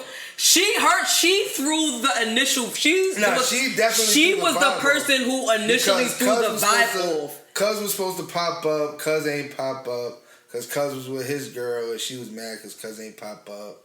Like you could tell the whole vibe was off because of people that wasn't there. But my thing was that ain't have nothing to do with me and you. But she started picking with me and you. That was the thing because I was the only one there with their man. So she started and the crazy part about it is because we went out the night before I was like I don't really want to go, but because I had a role to play in the situation, this is how I ended up going. But I think some real funny shit happened like maybe an hour to that, like an hour before that. Remember we got dropped off and it was like, oh, call me whenever you ready. I think that was the sign, drop her off and leave her home. But he was like, nah, come on, because we not staying long. Like, I want you to come. I was like, nah, won't you just go and, blah, blah, blah. He was like, nah, because we not staying long. You going to be my excuse to leave. Right? I'm like, all right, I'm going to just go set this up and we going to leave. Because we hung over. Not like we had so much to drink, too much to drink the night before that. It was like 6 o'clock in the evening and we out trying to get the shit. And we still hung over. Right, trying to get the shit to set up for Cuz. Right, and we still hung over. So it was like on some, we not drinking. We had a fucking agreement in the store and everything. We're not drinking. We're not doing nothing. We just gonna go. We bought a box of chicken from Stop and Shop. Yo, we went all the fuck out. Like, we went. Like, and we treat our friends and family very well. Right, like we went out and I was like, that's crazy. And then, everything was good. Like I said, she was already picking here and there and I was catching on because one thing about me is that I'm not a stupid person. I catch on to everything. I'm very observant because I'm quiet. I'm naturally quiet. So my ears is always open before my mouth is. And one thing, and so when people say little stuff to me, because I am sensitive, I have to learn how to not take it so personal sometimes. So that's one thing that I've learned how to do, and I'm still learning to an extent how to do it. But there's just certain shit that's just funny. And I just be like, that person trying to be funny. And that's what the vibe was that whole night. It was just like, you trying to be funny, and I'm not really trying to, I'm not the person to be funny with, because if it really wasn't for him, I would have been with in your fucking mouth the first thing you said. So let me not say nothing. But see, this would be my thing. I have no issue with you running in anybody's mouth, because this is the thing. Especially if I really am if I'm 110, 20% innocent, run in their mouth. If I'm guilty, I'm gonna be like, you know what, babe, hold on, wait. There's a reason. I'm not gonna. You ain't gonna tell me. Because I have a heart. I'm not gonna let a person take an ass whooping that they don't deserve, because it's my fault. But if it ain't my fault, get her. Whoop her ass. I watched it. You wasn't on that vibe, because as soon as I was on vibe. I told you why you ain't pop on the bitch. As soon as you said that once me and you sat down and had to talk, because that night it wasn't no talking at all. It was like, yeah, because it was no talking from you. Once I tried to talk, all I know is we went outside. I told her she was bugging. She tripped out. I calmly asked him a question. I literally lost her. Like, let me tell you something. I couldn't find her. I was like, you did, because I was in so many. 30 minutes to find her. My headspace was in so many different places because of the fact, like I said, I had just lost my aunt, and this is like my that's like the second mother. Like, that wasn't like a regular aunt to me. Like, that was like my second mom, and I had just lost her. We had just buried her on my birthday. Right. You understand what I'm saying? Like, and it was like a couple weeks later. Like, and I was like, damn. Like, I didn't get to really grieve about that because the whole time I didn't really cry about it. Right. And then I'm already dealing with shit with you because we were still dealing with shit. Right. And then for that to come, and I was like, not right now, sis. Please not right now, because you don't even understand what I'm feeling, and you don't understand that I will whoop your ass. I will whoop your fucking ass right now. But see, like I said, off the strength of the situation, I didn't do it because I know that if I would have did it, it would have been fucking murder, murder, kill, kill, murder, murder, kill. So I was like, let me not do it. I'ma just play it off. And I was just laughing. And what was so funny, because she said some funny shit to me. She was like, you know, niggas be doing them like da-da-da, whatever, whatever. I was like, yeah, but niggas don't know bitches be doing them too. And I said that to her. And she was like, yeah, you look like the type of person that be doing that, so I don't understand. I was like, yeah. Like, I was just vibing. Like, I was like, yeah. Like, she was like, yeah, because you don't look like the girl that just be crying over a nigga. You look like you would get the nigga back. And I was like, you know, and I was just vibing. Like, she was just saying funny shit. And then she started saying, oh, I'm gonna fuck. See, what she said at the end when we finished playing the game, see, she said, yeah, you know, call me when you need me to fuck your world up again. That right there was like, do I punch her now? Or like 2 seconds from, yeah. She said, call me again when you need me to fuck your world up again. And I'm like, yeah, it's time to go. If you didn't notice when I was like, yeah, it's time to go. I didn't even hear that. And we ended up leaving right after that. I punched her and shit for that. What the fuck you mean? We ended up leaving right after that. So I was like, all right. Yeah, let me go. It's time to go, because at the end of the day, we not here for that. Like, I know I'm very good at self-control, and one thing about me is that I don't do unnecessary shit. Like, I have a temper on me, but as long as I can control it, I control it, if that makes sense. Like, when I'm not in rage, I can control it. Anything under rage, I can control it. Once I get angry to the point where I don't give a fuck no more, it's over. I don't control nothing. I can't control anything. If I'm angry, I'm fucking angry. It's over. I'm going to fuck off. I'm hitting everything fucking moving. It's all of that. Like, it's up. Everything is a fucking target for me. Like, I don't care what it is. You're a fucking target. I don't care if he was like, let calm down. Boop. Like, I'm just... So this is why I try not to get that way. Like, I try to have so much self-control, because I would have hit everybody in that hotel room. It wouldn't have been just her. It would have been everybody. And if Aaron would have touched me, tried to help me back, I would have hit him too. Like, it would have been everybody. So I was like, nah, let me not do that. Those days is over. Like, those days is over. For real, like, not even because I'm not a killer. Let me not say that. Like, I'm not that type of person that's always like, oh yeah, I'm gonna fight you, I'm gonna punch you in your face, and I'm gonna fuck you up. No, because I understand you win some, you lose some. It is what it is. But I know once I get to it, because I'm a person of patience, and I use that term very loosely. Really, nigga? I use that term very, very loosely. Because I'm a person of patience. Again, disclaimer. I use that term very She's here. She's clear. Anyway. Person of patience. Because I am a person of patience. Looser than a tooth in a 5-year-old's mouth. Use that term loosely. I try self-control, right? Uh-huh. But once the patience is gone, Uh-huh. the self-control is gone. Once the patience is gone, you become a patient? Oh, hell no. Oh. I didn't feel like pressing a button that time. I had to say it myself. Yo. Oh, hell no. No, seriously. And I don't. No, seriously. So I felt like I applauded myself, because I had a lot of self-control until we got outside, and you tried to make me, that's a trigger for me. Don't make me seem like I'm bugging, because I'm not.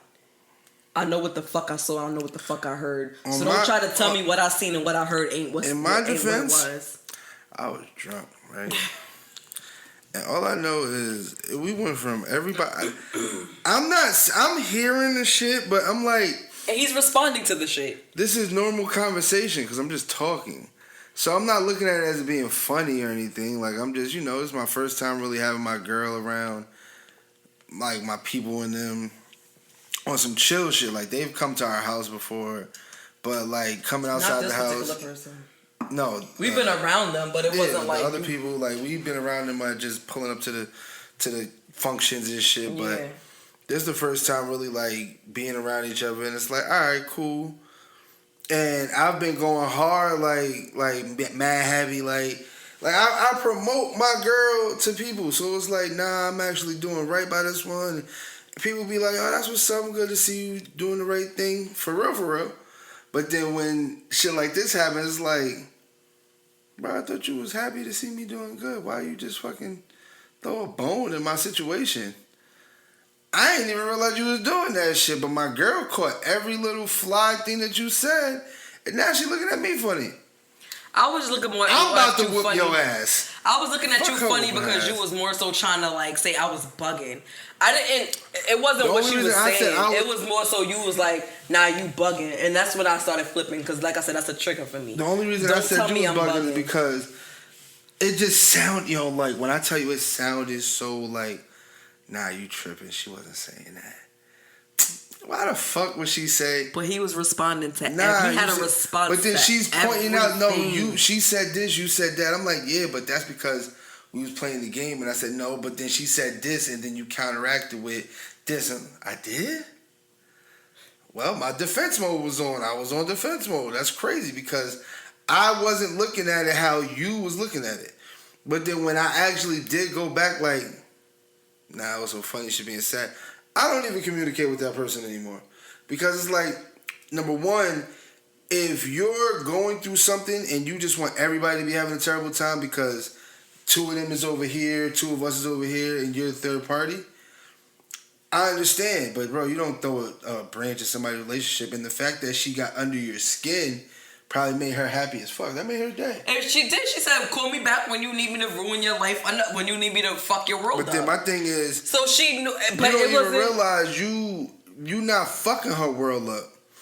What you're doing is giving her a reason to feel like, all right, he might be doing something, which is fucking my world up. Because whether I'm doing something or I'm not doing something, my girl is now in tune to something may be going on here. I don't trust him. Do you know what I'm doing to build trust with this woman?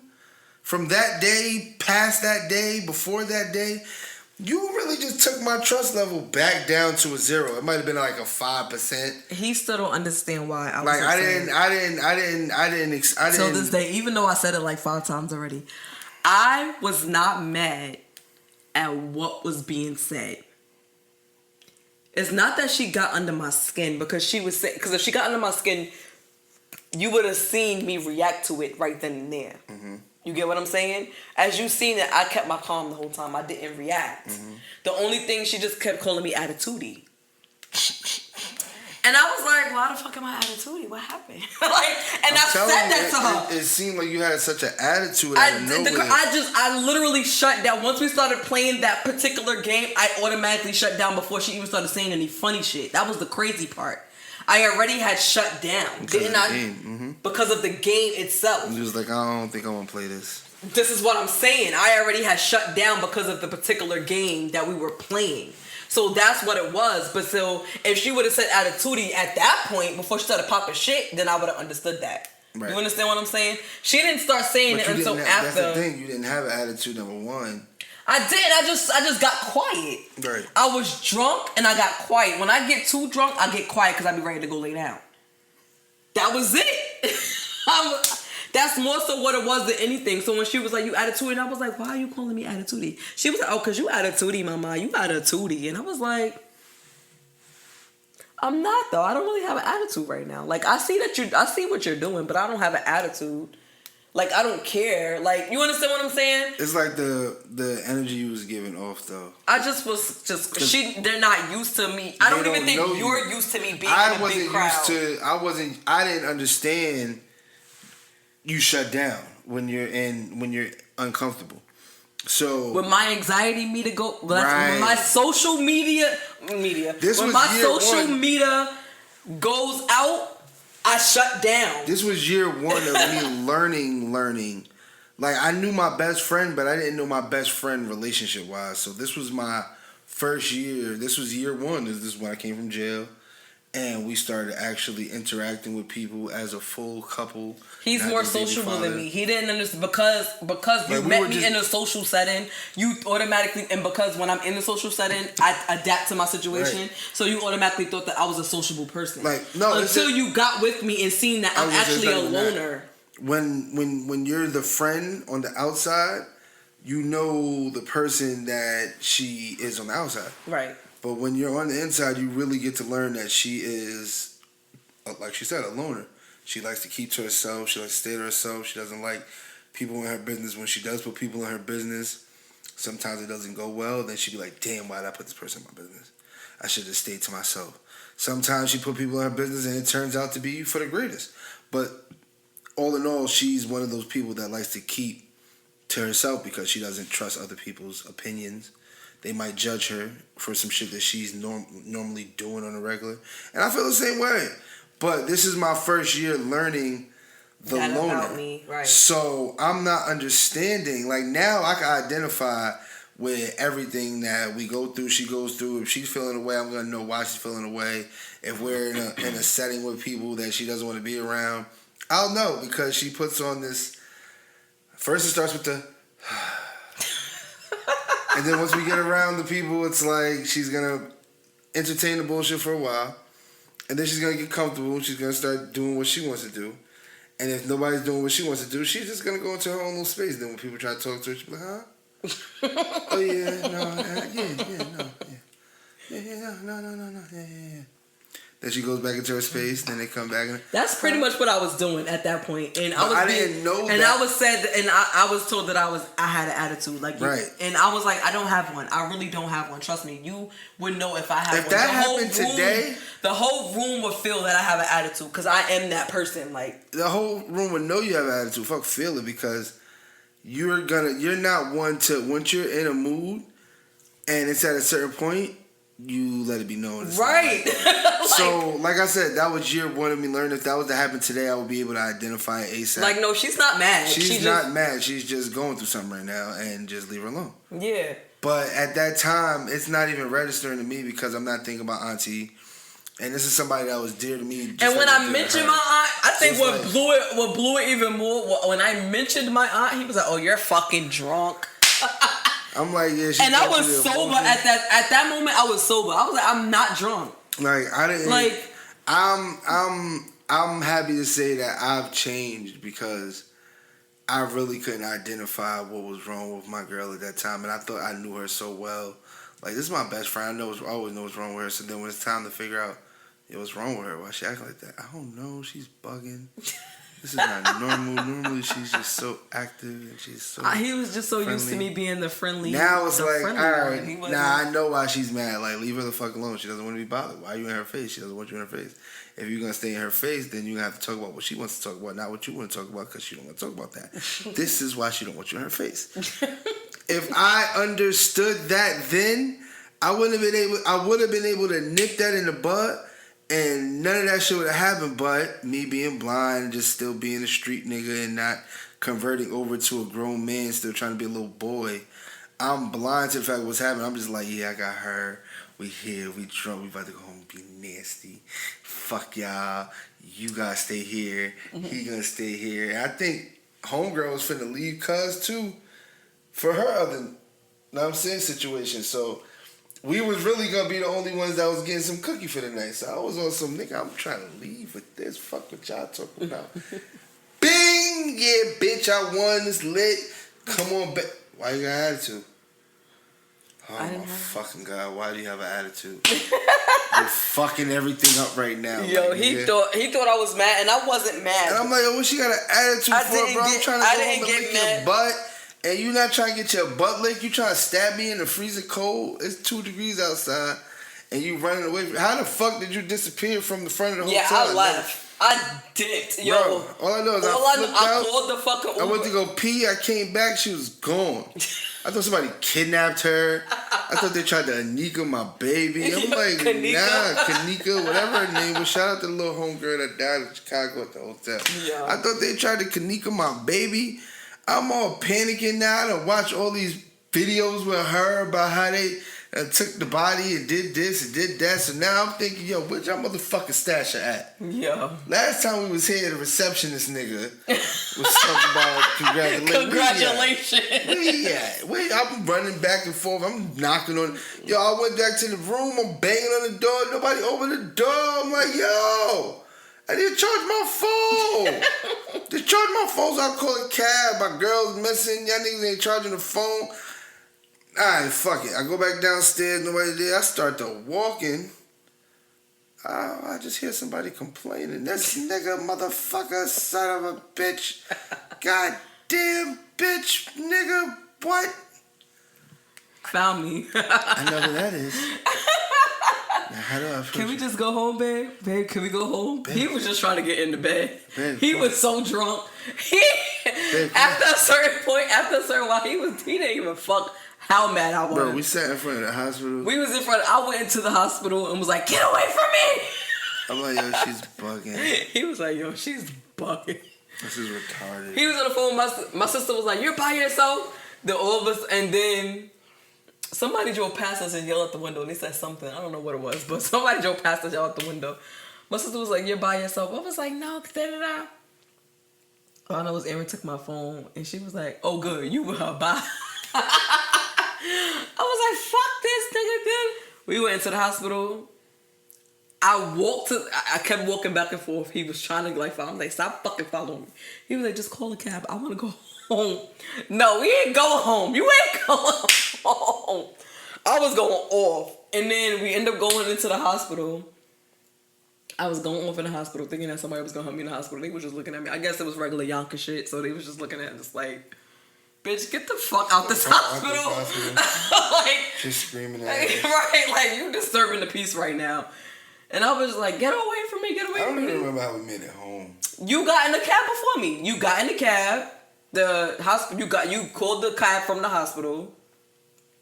The cab ended up coming. You got in the cab. And then I walked to Palisade to the store. Because it was like it was like the sun was coming up and everything. And it was like maybe 7 o'clock in the morning when I got in the house. Because I walked to Palisade to the store to cool down. And then I was like, all right, let me go home. And then I went home and sat on his back and was like, get the fuck out of my house.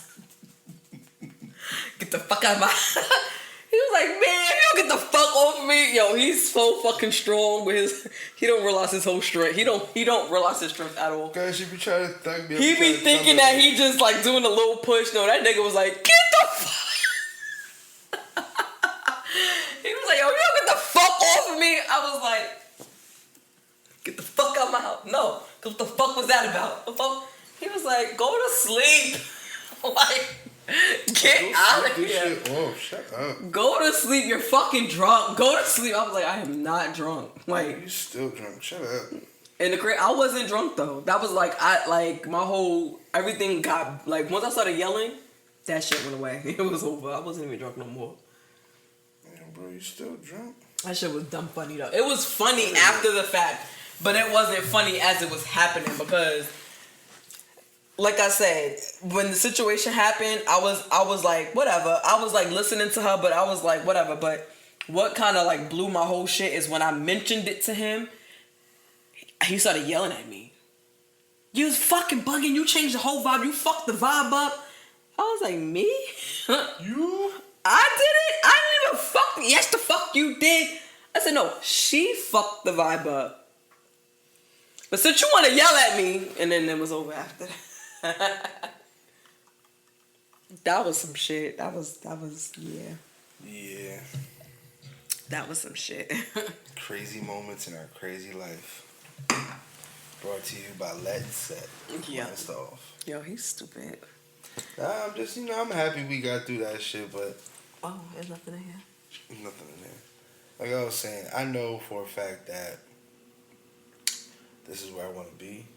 I wouldn't be comfortable if we were on a break at this current time. Like, if it was like 4 years ago and like we just had Zay and I'm saying you were like, you know what, we need a break. I think that break would have been like the break. The breakup. It either would have been the breakup or it would have been the break that makes us. Or We did take a break though. We took a break. No. That wasn't a break.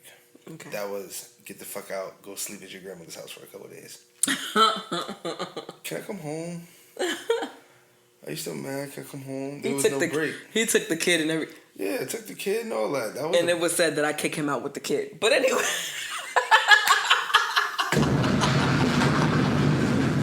Now I kick niggas out with their kids. Kick this out. Now niggas gotta go and find somewhere to go with their fucking kid.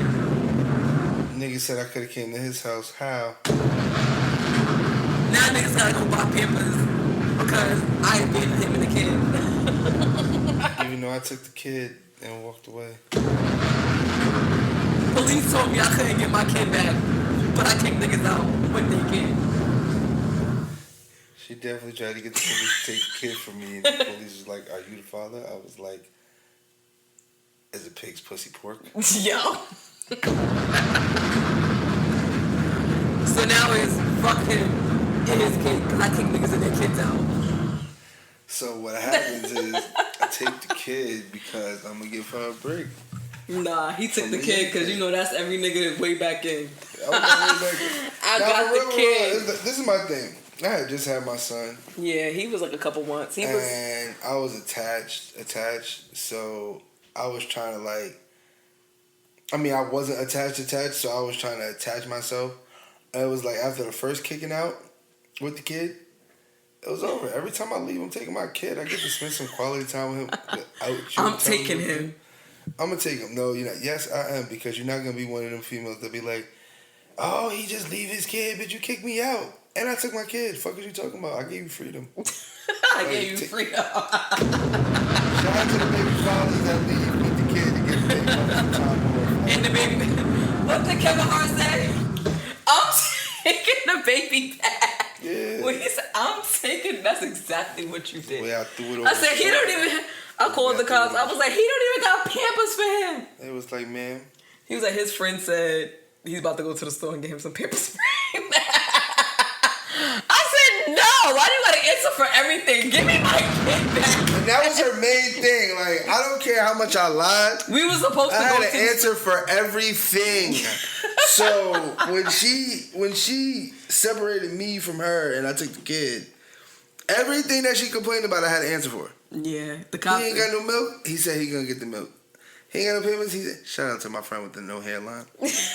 Took me to go get them Pampers and that milk because I got kicked out. You feel me? Yo. Kicked out with my kid. It wasn't him. It wasn't him. Shout out to the nigga that said I got kicked out with my kid. It was the other. It was the other one. The one that had the glasses? The other one. There was only two friends at that time. It was the bald-headed one and the one with the glasses. I guess the one with the glass. It was. I guess if The that's one that got the person. dreads now? He got dreads? The one that I just started talking to again? No, it wasn't that friend. Who the hell took me to go get Pampers and... There was only two niggas. I don't want to even say like you because they're gonna know. I just. There was only two niggas. Who? Oh. He was the one that took you. Right. But who gave me the money? Oh, I don't know. I don't know. Shout out to the fat nigga. Shout out to the fat nigga with the bald head and the skinny nigga. You know what I'm saying? Y'all niggas came I was like, he don't got milk, he don't got Pampers, he don't got nothing. But I had cash app. But I had cash app. He needs to bring me my kid back. He took the This was kid. my thing. I almost hit him with the car. Her hit and runs. This was my Don't thing. get in front of my car and I'm You're mad not at you. finna go talk shit about me after you kick me out. Like, this nigga done left. And he left his fucking kid here. He ain't shit. Every baby mother will tell you, I'm taking the kid. Because that's my thing. If I'm going to go be in the house, I'm going to go be in the house with my kid. Because number one, they're cool as fuck. They don't bother you. If they do bother you, all you gotta do is pop a bottle in their mouth, change their butt, give them some love, and they're gonna shut the fuck up. Whereas a female, you got to fucking get nails done, hair did, everything did. Make sure they got new Balenciagas, they got BBLs, trips to Miami, shit like that. I ain't got no BBL yet. I ain't got time for that a trip shit. to Miami. Cause I changed my ways. I got a trip to Miami. Yeah. We gotta go back, but I got one. A short trip to Miami. Is that Henny? But right, like I was saying, it was more or less, you ain't gonna call me an ain't shit father and say I don't take the kid. If you gonna call me ain't shit father, at least let them know. That wasn't even in my vocabulary. He might not be shit, but he take his kid though. But that wasn't, like I said, I wasn't used to you.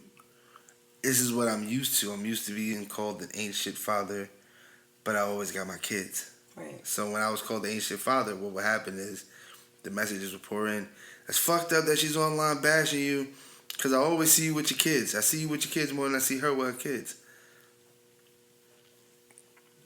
Here's why don't take my motherfucking kid. I've been scarred for years, so with dealing with you, this is the best relationship I ever had. This is the best baby mother I've ever had. This is why she's about to transform from baby mother to wife, because like, you deserve it. She doesn't give me the bullshit, the ruckus. She doesn't make up the excuses.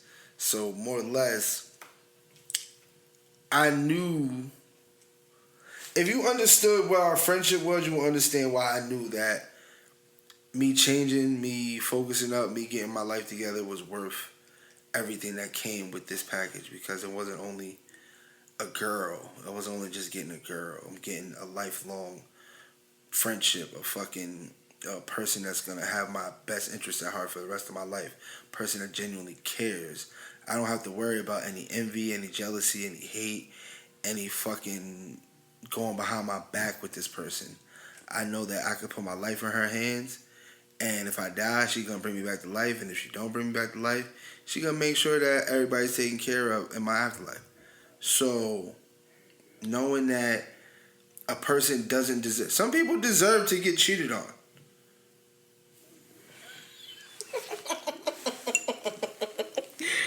I don't believe in that, but okay. You know why? Because if you know that you're in a relationship and you're not putting forth the effort that you should put in the relationship, and your partner tells you time after time after time, and you're not putting forth any effort, like if I didn't put forth any effort, I probably would have been sad. I wouldn't cheat on you. I wouldn't have been mad. But what I'm saying is, if I never put forth effort, if I never changed, never did, and you still accepted me and still was with me, I wouldn't be upset if you were to cheat on me because you deserve better.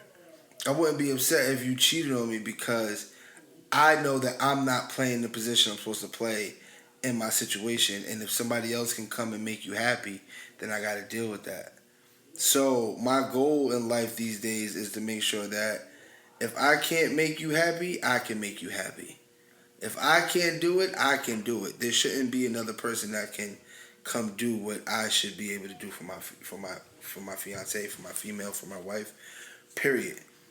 And likewise, know what I'm saying? So when you're in a relationship with someone who does not care as long as they're happy and your happiness doesn't matter, it's like, all right, so if I cheat on you, you're not going to care, because truly you don't care what I do, because you're not giving me that I do care. You're not giving me that, let's try to fix this, let's try to work. You're giving me that, as long as you're here, I'm happy. As long as you're here, I'm happy. I don't care if you're not happy. I'm happy because you're in my presence and you're here. You're here? Yeah, I'm happy. Shout out to. You know what I'm saying? Felt and then like that. when I'm not happy, it's like, I'm going to go cheat. And you don't care that I cheated because you're happy. Because you got a nigga. Even though he's everybody else's nigga, he's your nigga. And you could be like, that's my nigga. And he'll be like, yeah, that's my bitch. And so is she, and so is she, and so is she, And so she did all my bitches. Feel me? So sad. it's very sad. And this was my life for many years. And she knows that for a fact. The fact that I'm able to say I'm a one-woman man, excuse me, it's the pina coladas. It's the pina coladas. I'm a one-woman man. I don't require the attention of other females. Like, if I do get the attention of other females, it's completely platonic. It's never going to be anywhere further than a real friendship, because anything I can get from another female, I can get right here. If I got to wait, I got to wait. It's like growing herbs or growing weed or fucking manifesting complete positivity in your mind. It's going to take time for that shit to come. If you don't have the time and the patience, then this isn't for you. It takes a lot of maturity and commitment to be with one person. And to know that, to understand that even when you're with this one person, there's going to be times when you're going to get bored. Right. There's going to be times when you fall out of love. There's going to be times when you probably don't like that person anymore. There's going to be times... You be having times when you don't like me no more? Yeah, I'll be having times where I don't like you. Because you's a fucking dickhead sometimes. Yo, he's mean. Like, when I say he's mean, he's freaking mean. Like, I ain't gonna lie. I be telling him about his soul. Like, you're being a dickhead right now. Like, I don't know what you got going on, but you need to get it together and come back. She don't even be realizing she's the stimulation of my mean. Come back. A lot of times... Because you're being mean right now. A lot of times I be mad just because she's not giving me her attention. Hi, I'm an attention whore. A lot of times... He likes attention, but there's the thing, right? Because he's a walking contradiction. A lot of times I just and he said this last time. One of the questions on the thing was, what is something that you want your partner to know? And he told me that he wants my attention all the time. Mm-hmm. And see, the thing about that is he's an Aquarius, right? And things about Aquarius, we're not going to get too much into zodiac signs because that's also another topic that we have. But he's an Aquarius. And one thing about an Aquarius is that they want you in the room, but they don't want you like this. No, that's a lie. That's Sagittarius. I don't even want you in the room. I want you in the room, and I want you like this. He don't. But I want you like this, and like this, not like this and like this. He likes his space. I feel like this I don't want you like this and like this. I don't want you like so this. Well. Hello? Yeah. What happened? Yeah. Yeah, I'm doing that. We click so well because we are one and the same. You understand what I'm saying? We are one and the same. One thing definitely is that we love our space. So for him to say that he's an attention, don't get me wrong, he requires a lot more attention than I do. That's a definite fact. He always wants to be the center of my attention. It's not even so much I want to be the center, but I like when, and it just happened recently, I like when we make plans, because you got me on this. This never was my thing. Right. We make plans, we actually do them. Instead of us just like being lackadaisical the whole day, wasting the day away. And then at the last minute, we'd be like, all right, come on, let's do it. You got me off that for you to begin doing it. And now it's like, all right, well, I understand she needs let me give her a little rest, a little space. But then when it's like, nigga, are you upstairs on the phone for mad hours? Nigga, are you upstairs sitting at the table for mad hours? Nigga, are y'all sitting in the living room playing video games? Baby, are you sitting there drinking milk? We got a whole newborn baby. Nigga, you drinking milk when we supposed to be? And one thing about having a newborn baby is that the mom is usually one that takes majority of the work on. Right. And, you know, at one point I was breastfeeding him, but I can't breastfeed him no more because of the medicine that I'm on. Right. But he's still attached to an extent from it because he's always looking like... And ain't no milk in there, player. No milk in there, player. He always looking for it. And because of that, sometimes I just need me time. Sometimes I just need a break. And when I can find that break, I find it. I'm not going to lie. I have to, because if I don't, I won't be no good. Like I said, once I learned how to get self-peace, I am a big advocate for self-peace. Like, sometimes you need that. So if me sitting at the table for 2 or 3 hours looking online for, I don't know, filling out either a job application or fucking shopping for something that we have coming up, or I don't know, whatever the hell I'm online doing, that's my couple hours of peace. Even if I know we're supposed to be doing something. Because in my mind, I don't get a break. So that's my break. If I know, okay, the baby's downstairs with him, and I didn't get to do this because every time I tried to pick up my phone to do this, the baby started crying, or I had to do this with him, or whatever.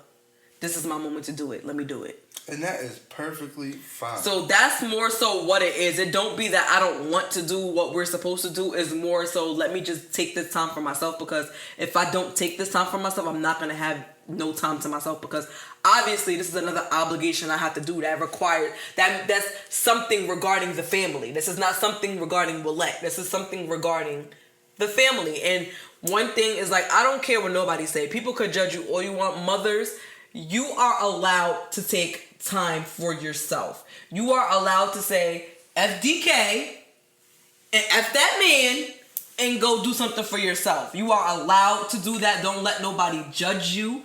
Don't let nobody make you feel bad for doing it. Don't make nobody let you feel like, oh my God, you're an unfit mom because you decide to go take your $100 to go get your nails done instead of buying a pair of sneakers for your baby that you've been buying every fucking week every time you get your paycheck. Take care of you, because if you can't take care of yourself, you can't take care of others. So you are entitled to that. And see, because I have needy kids and I have a needy man, I will never get time to myself if I don't take it. So I have to take it. And sometimes it's at very weird and awkward times. And sometimes it's at times when we're supposed to be, when I make plans to do other things, and I'll be like, the baby's downstairs. Aaron's downstairs. I'm upstairs. You know why this doesn't work though? Because me time. You can do whatever you want, truthfully. But it's not right when you verbally assault me to want me to do something, and I have to take this verbal ass whooping because I am the lazy one and I'm not. And the last few weeks, I've been trying to put more effort into being on time, timely with shit with you. And then when I'm ready, you're not ready. Right. So then I'll be like, all right, you know what? I'm going to go lay down. Because when we don't be on each other's time. That's what it is. When I'm ready, he's not ready. And when he's ready, I'm not ready. That's be my thing. I be sitting here. She'll say, don't go get lost in the basement while she's lost in her phone. Because she won't even be, she'll be, all right, job applications, looking at like what you've been doing lately, I ain't gonna say nothing negative about it. But sitting on the phone with family, not talking for 4 hours, when we could have been doing do you know what we went through today to get everything done? The last 2 days, the last 48 hours, it was a full 24 hours that you sat on the phone breathing with your family, and we did nothing. We like to hear each other breathe. Nah, we can't do that. Nah, it wasn't. This is one thing about me. I don't want to come in between family at all. But being that you are in a relationship, sometimes you have to know when to, I always, for her, I'll tell anybody, I'm going to call you back, I'm about to do something with her. Yo, I'll call you in a few, I'm about to do something with her. When it's the other way around, she'll be like, Aaron, you got to wait, hold on. Yeah, y'all, but babe, I just shut down everything so we can do, all right, hold on, I'm talking to my mom, hold on, I'm talking to everybody at once. Like, everybody. I only talk to two people. I literally only talk to two people. You got your crazy cousin on the three-way chat with everybody? Y'all niggas is chatting right now. I'm gonna let y'all I chat. literally only talk to 2 people every single day, and that's my mom and my twin. She's lying. She talks. I literally only talk to 2 people every single day, all day. Second oldest. My other sister. I talk to her here and there. Like we just started like really having phone conversations here and there. Like before, we used to always have phone conversations, but then it stopped for a while, and then now we have phone conversations here and there. But for the most part, the main 2 people that calls my phone, because like I said, I don't call people like that unless I'm calling them back. You so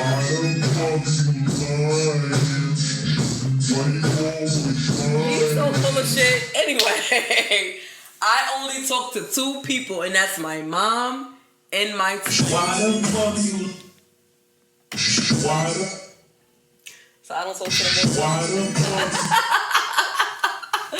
Why the fuck you lying? Why you always lying? Oh my God. Stop fucking lying. My nigga, I don't care what time of the day it is. I talk to just the 2 mother people. call, that's the mother. I don't care. The sisters call, talk to your sisters, cool. But there's got to be some type of boundary. It's 3:45 in the morning. Okay. What we that in mean? the bed, dead sleep. What that mean?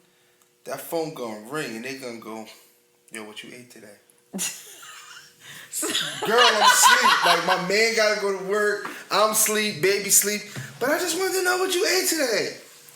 Girl, I made such and such and such. You want to know what it is? You don't have that type of relationship. Nah, it's just with your family. It's just so sometimes. It's different when you are that you're with somebody who's Number always one, had if that. my phone rings at 3 in the morning, my mom she's and my automatically sister gonna think it's somebody is not supposed to. But you know who it is because I answer my phone, so you know who it is. Number two, regardless of what's going on, there has to be some type of. I know that they got the baby. I know that they might be sleeping.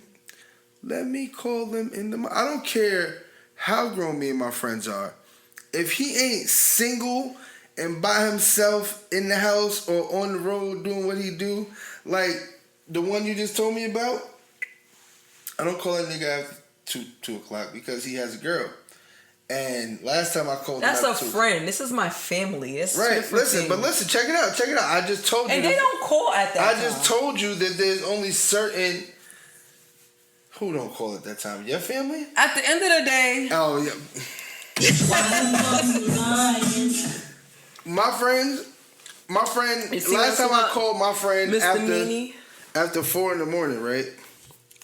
I got him in trouble, but I did it on purpose. You know why? Because he used to call me 7 in the morning and have my girl thinking that somebody was calling me 7 in the morning and I wasn't answering, and then they leaving a message.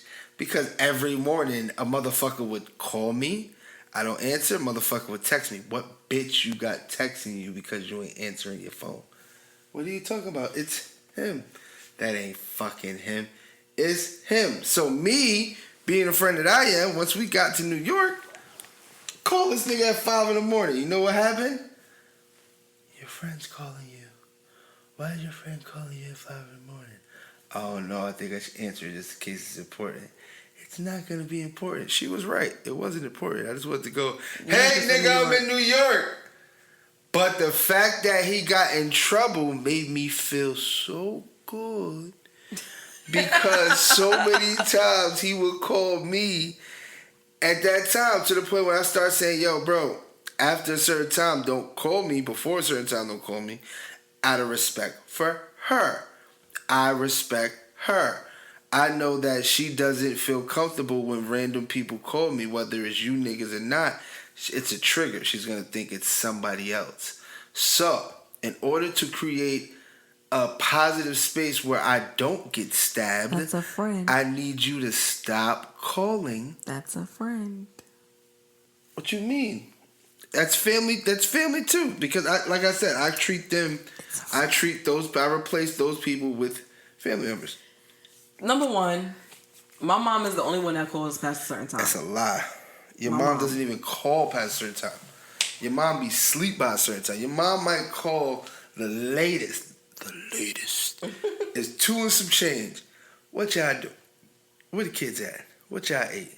Who cooked? He cooked. Oh, sicky. I done ate this, that, and I just wanted Aaron to see it so he can know this, that. Well, all right, y'all. I'm about to go to sleep because I got to get up in the morning and do this, that. 3:45. Hey, what you doing? You up? The kids is up? Y'all not up? Why y'all not up? No, girl, because I'm trying to see if up is down and down is up. He's so fucking full of shit. I'm dead knocked out. This is before I was working overnights. This nigga's so full of shit. And I just be asleep. And I hear a phone ring and I be like, let me go downstairs and roll a blunt. Why you going downstairs? Yeah, why you going downstairs? Why you not minding your phone? Mind your phone business. I'm going downstairs because y'all niggas is screaming. It's 3 in the morning. Only 2 people call me, literally. Come back upstairs 4:35 in the morning. Is yeah, girl, but I'm about to go to sleep because he's so full of we've been talking for 2 hours. He's so full of shit. Number one. Yo, y'all still on the phone yelling. One thing I can say is that if it's my mom and my twin, we will be on the phone just listening to each other breathe. It don't matter. We put the phone down. We go do other shit. We do all of that. Come back to the conversation. 2 hours later. We definitely do that. You still on the phone? Yeah, girl, I'm still on the phone. What you doing? Sitting here clipping my toenails? We do that. That's the relationship we have. Like, it don't matter. Like, huh? Y'all still on the phone? I was asleep. He doesn't do that with his family. I do that with my family. Even with, we do that. That's just how we are. You know who I do that with? I used to do that with her.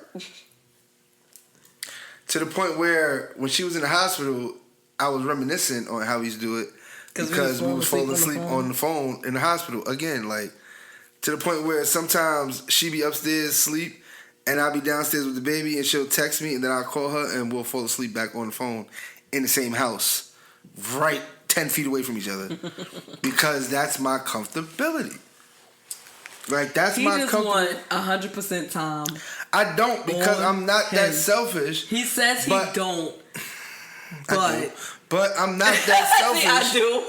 I'm not he that. Says he don't. I'm not that selfish to the point where I'm ununderstanding. I mean, you're not understanding. That's I am very understanding. So I know. All right, I'm gonna give your mom, your sisters. Everybody got 5 minutes. And I'd be like, Aaron, go sit down somewhere. Get out of here. You're in the house with Ma, me. she gonna call you back. We gotta go jump rope outside. I don't require as much attention as him. So my thing is... You know why I require... Go ahead, I'm sorry. I don't require as much attention as him. So my thing is leave me alone. Like, I like my space. As long as I know he's in the house, I'm fine. Like, I don't care. You don't gotta be in the same room with me. You don't gotta do none of that. As long as I know he's in the house, I'm fine. The only time when I have an issue is when he's always in the basement. But my thing with him being in the basement is not so much of him spending time with me, is that he's not interacting with the household. That's my issue. Like, we have kids, we got a baby. Your life shouldn't just be in the basement, in the garage all day. No. Like, come upstairs, interact with the kids, interact with me sometimes, do all of that. It's not because I want your attention, it's because I need help. That's kind of what that's about. How can you interact with somebody who's always interacting with other people? When I want your attention, it's very hard to get your attention without... Let me explain something to you about something that we learned in school called cause and effect. And one thing with cause and effect of what I learned is that when something causes something, here's the effect of it. When I was one way, you didn't appreciate me being that one way. And then when I ended up compensating because of that, then you started to have an issue and was like, attention, me, I want it, whore, right here, attention, whore, yeah, me, I want it, you're not giving me attention, give me attention, I need attention, oh my god, I need attention. Why the fuck you lying? So anyway, like I said, there was definitely a time where we had an issue that, like, I used to always have to tell him, I'm a person, I'm a human being, interact with me. Because he was always in his phone. And he was like He didn't, like, it was no, like, interaction with me at all whatsoever. It was just, I'm there. And if you want to fuck, you want to fuck. But other than that, I'm just second to the phone. And then I started, because I was never a phone person.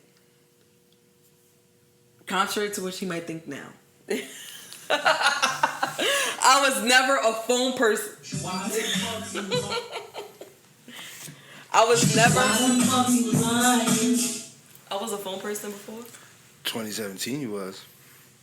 2016, I don't know because I wasn't around you. We used to go out to eat and he'll be in the phone. I'd be like, yo, put your phone down. I am another person sitting right across from you. Talk to me. Put your phone down. See, this is like now when we go out to eat, we're both in our phones. We don't pay attention to each other. We just eat our food and go. Like, I tried to explain to her a long time ago that I never had a sensual relationship. Meaning what? All we did was fuck. We never spent time with each other. So when I got with you, and I required and you that, required that, I didn't know how to treat it. So it was like going out on a date. I'm gonna be in my phone because in my phone was money, and my phone was other people, and my phone was a bunch of now. Is it safe to say that you are finally admitting that you are the cause to the effect? Yes. But why is it a but? It's a yes, and that's it. You did not have to. Why is it a but? I have to say but because though I might be the cause, I didn't fully cause this. I felt like you were already leaning towards it because you never were a person that was in your phone. This is how I know because you didn't respond fast enough. And then, like, eventually you started, like, that's how we started talking. Because me and you wasn't speaking unless it was through text message or through phone call because of your relationship. And then when you got free to the world again, it was always hit us on Facebook. And then the number exchange came back because I always changed my number. You always he changed his number. And that's how we got back familiar because you were back online.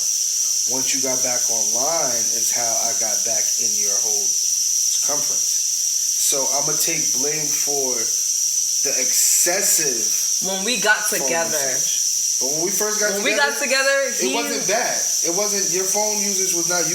It wasn't because it didn't exist because I was used to. Let's watch a movie. Come on. Right, I was the person that I was with before him. It doesn't matter how bad the relationship was. He was a person. He was like a family. I don't want to use the word family person, but he was a family person. Like let's sit down and watch a movie. Let's be in the house. Let's like do stuff together. Let's do this. Let's do that. It wasn't a phone. Like he never had when I say that this man never had a phone, this man never had a phone. I had no way when he went outside, it was no way for me to contact him because he didn't have a phone. So it was always just me and him. We had conversations, all of that. If I was in my phone, I got the phone slapped out of my hand. Like it was like shit like that. Like it was never. So I got used to interacting with a human being. And then any other situation that I had after that, like it was a situationship, any situation that I had after that, they weren't phone people.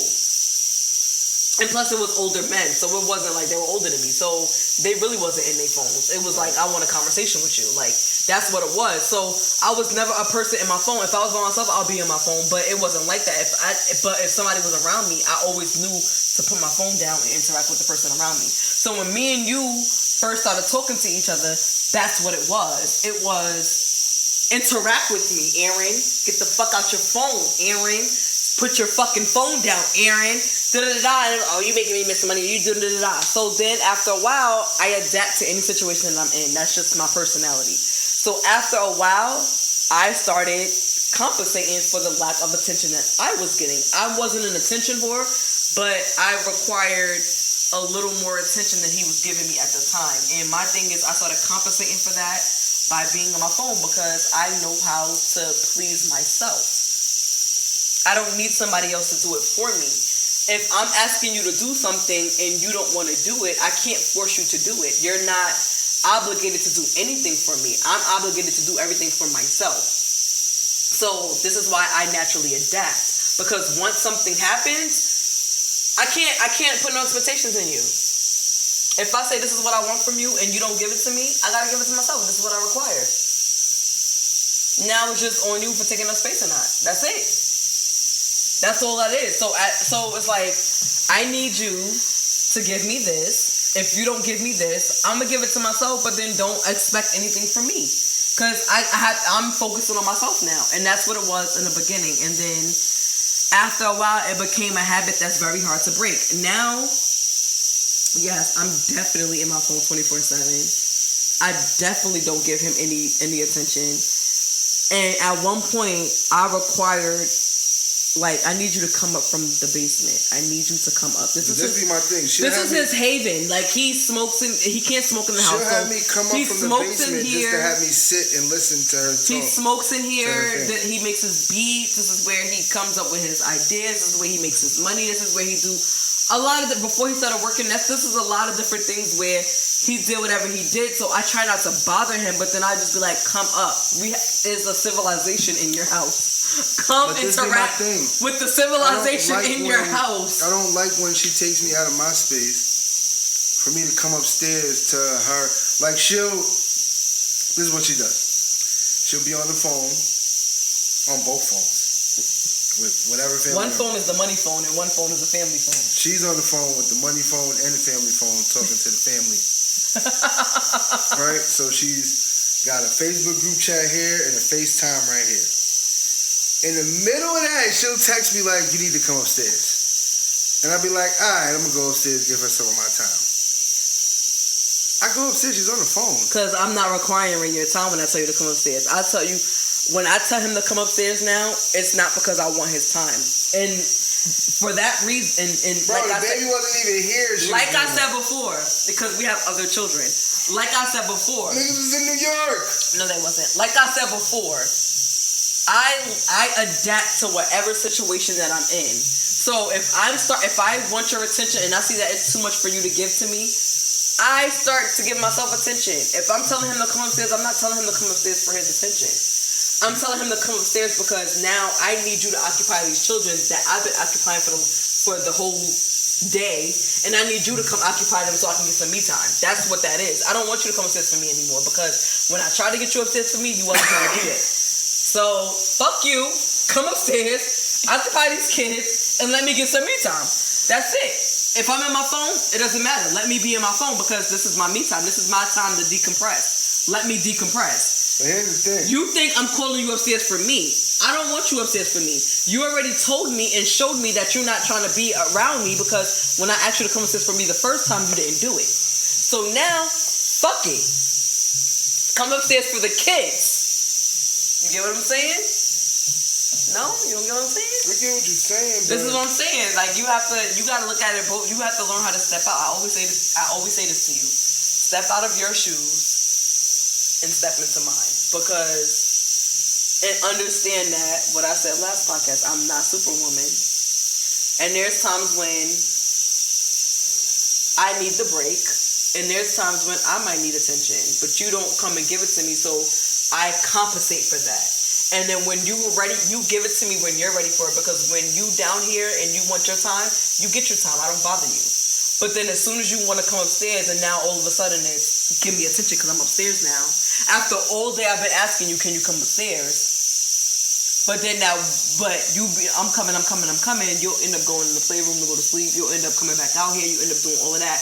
But as soon as you're done in this room and you're done going to sleep on the couch in the playroom, now you're ready to come upstairs and play with me. Now it's like, I want your attention. Give me your full attention. And for me, it's like, no. And that's the like. I don't want to do that. I don't want to give you my attention no more because when I wanted it, you wasn't willing to come give it to me. So now, when it's on your time, you got to give it to me. Let me give it to y'all from my point of view because she just gave y'all the whole rundown and it makes me sound like such a horrible person, right? No, that's not what I'm trying to do. No, it's not what you're trying to do.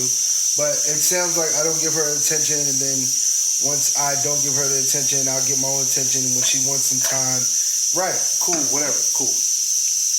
How about the mornings when we're sleeping and your phone goes off? My phone goes off first, and I won't answer my phone because we're sleeping. But your phone goes off, and not only does the phone call come in super duper loud, it's mad loud and it's mad obnoxious. So then it's no consideration.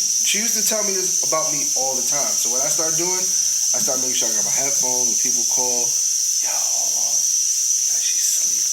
Let me go in the kitchen. Go in the kitchen. Yo, what's good, bro? Nah, alright, cool. Now, whatever. With her, it's no respect like that. It's hello. Lala, what you doing? Lala, relax. Lala, let it, baby, let it, relax. let it. And then she just be like, yeah, I was sleeping, but I'm not asleep no more. And I know they still sleep, but that's when I be like, you know what? Let me go downstairs for a second because I just woke up on the wrong side of the bed. I don't want to have an attitude because, you know, if I want family, because family's all she got. So I come downstairs and I get in my zone. It'll be like an hour later. I go upstairs, pop my head upstairs, go to the kitchen, get something to drink. What do I hear? Yeah, because it's such and such. I'll be like, well, since she's still on the phone. He don't realize Hold that. on, I let you get a All whole right, segment. Go ahead. Hold on, because it's like, all right. After an hour, I go downstairs. I come back up. She's still on the phone. It's like still 3, loudness. After another hour, I come back upstairs. Now I pop my head in. So to her, it's been 2 hours since she's seen me. To me, it's been an hour because I came up, I heard you talking, went back downstairs, came up another hour. Where's my? Why the fuck you lying? Where's mine at? Why the fuck you lying? But this is the thing. If she goes and watches the camera, she will see I literally come up every hour and hour because it's my thing. I'm like, all right, it's been an hour. Let me go see if she's still on the phone. She'll still be on the phone. I get discouraged. I don't like to feel like I'm taking her attention away from her people. You know what I'm saying? Because this is really all she got. And it's like, I know I got a couple friends that call me and we conversate here and there. We talk about whatever we talk about. Her family call, they catch up, they gossip, they do what they do. That's her thing. I've learned to accept that. But sometimes, and this is me coming to you on the podcast too. Sometimes I be feeling like, yo, bro, when it's us time, it should be us time. Like how we can cut our phones off and come do the pod. I be wishing we can like cut our phones off when we go to sleep at night. And then once we're ready for the world, we can open back our phones. But we can't even do that because even if we shut our phones off to the world, they're going to find a way to reach you. I shut my phone off to the world, people just got to wait till I cut my phone off. You shut your phone off to the world, they're calling the kids. They're calling the iCloud. They're calling the iPad. They're going to reach you. They got to reach you. And then when they reach you, you're just going to be like, what you doing? You hiding from us? Nah, I was asleep. Nah, sleep later. We need to talk to you about apple picking. We're going to go apple picking this weekend. We just wanted to wake you up so we can let you know that the apples are green on the orchard this week. Like, not like joking, of course. Like, joking, of course. But seriously. I get discouraged a lot when I wake up to, and lately it's been me waking up to her phone calls or me just waking up and going to pee, and as soon as I come to lay back down, her phone rings. You know what? Fuck it. I'm not even gonna lay down. I'm gonna go downstairs. And I try to give her like space to be on the phone, and she think I be trying to like just be stuck down here. No, I just hate that I can't get a piece of your time. Every time that phone rings, you'll sit on the phone. And I'll be jealous. Like, you know, you might not feel like that's my jealous spirit, but that's my jealous spirit because it's like, damn, I wish I was family because you love family. I do. I wish I was your phone because you love your phone. This is a perfect example of sometimes you have to agree to disagree in a relationship. And this is also the perfect example of sometimes you have to come back to revisit certain things, especially when you're steadfast in what you think and I'm steadfast in what I think. And you have to understand that sometimes we're not going to agree on everything, and there's going to be things that definitely we're going to go back and forth with a lot because you feel the way you feel and I feel the way I feel. I honestly feel like you created a monster that you're not ready to deal with anymore, and you feel like I don't want to deal with that monster. It's not even I created a monster that I don't want to deal with. But you see what I'm saying? I'm telling you what happened, and you're still like, that's not what happened. This is what happened. And I'm telling you, you created a monster that you don't want to deal with. It's not that I don't want to deal with it, but I just want to point out certain things to my monster, so my monster can understand why created. I do certain things that I do. Because before we had a house with a it's always basement, gonna be. All right, for me, like I said, it's cause and effect. It's always gonna be. This is the thing. This is why this is one thing that don't get solved with us unless and I don't know if it's ever gonna get solved or at least until somebody bends. Because my thing is, let me just spell out the scenario for you, right? Mm-hmm. My thing is, I only started doing this because of this, right? Mm-hmm. Your thing is, well, because you do this, I do this. That makes sense? Mm-hmm. And you don't like look at it like, well, I started the situation. You don't look at it like that because you don't want to take that responsibility. So your thing is, well, you do it, so I do this. And my thing is, well, you started it. And because you started it, I adapted to that situation, and now that's my life. Because I adapted to it. And it's going to be hard. That's a habit that I created, and that might be a bad habit, but that's a habit that I created because that's something that you started and you instilled in me. You taught me how to treat you. I always tell you, when you're in a relationship with somebody, you love somebody first how you want to be loved, and then you start to love them how they teach you how to love them. And you taught me how to love you. You understand what I'm saying? To an extent, you taught me that. So when you first started showing me these things, at first I was loving you how I wanted to be loved. I'm showing you attention. I'm telling you to put your phone down. I'm telling you to do this. I'm telling you to do that. You wasn't doing that. You wasn't biting because you wanted to move when you wanted. And you still move on your own time. You don't move when I tell you to move. You move when you want to move. You understand what I'm saying? So now, when I'm like, you know what? Fuck it. I'm going to let you be your own person because I'm not going to put too much fight into you that you're not putting into yourself. I'm going to let you be your own person. I'm going to let you do that. I'm just going to adapt to it now because now I have to protect self. I'm not going to adapt to it to deal with what you're doing and to condone what you're doing. I'm going to adapt to it to protect self. You understand what I'm saying? So now that I have adapted to it to protect self, you having a problem with me protecting self. You don't look at it as me protecting self. You looking at it as now you're not giving me the attention that I want. When I tried to give you that attention, you didn't want it. And now that I'm in the mode of, I don't want to give him that attention anymore because when I tried to give it to him, he didn't want it. So I fuck his attention. Now it's about me because when I tried to give it to him, he didn't want it. And now I'm stuck in that mode and now you're ready to be like, give me the attention. Now it's like, you're not giving it to me because you're always in your phone and you're this and the third. But you met me as a, not you met me, but you got in this relationship with me as a person who was never in their phone. I was never in their phone. I always wanted human-to-human interaction. I've always wanted that. I've always told you that. I've always enforced it. But then once you started fighting me back, I'm not going to fight you. I'm not going to fight you. I'm going to give you what you're giving me because this is how it feels. And now that I'm giving it, but I'm doing it on a extreme level because I'm either here or there. You know me. I'm never gray area. I'm either black or white. I'm never gray. So because I'm either not giving it to you or I'm giving it to you, now it's like, damn, you're fucking giving. You just always in your phone. Get the fuck out your phone. Da da da da.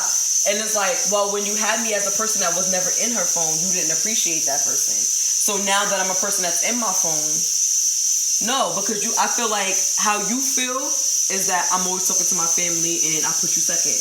How I feel is that you deal with me when you want to deal with me.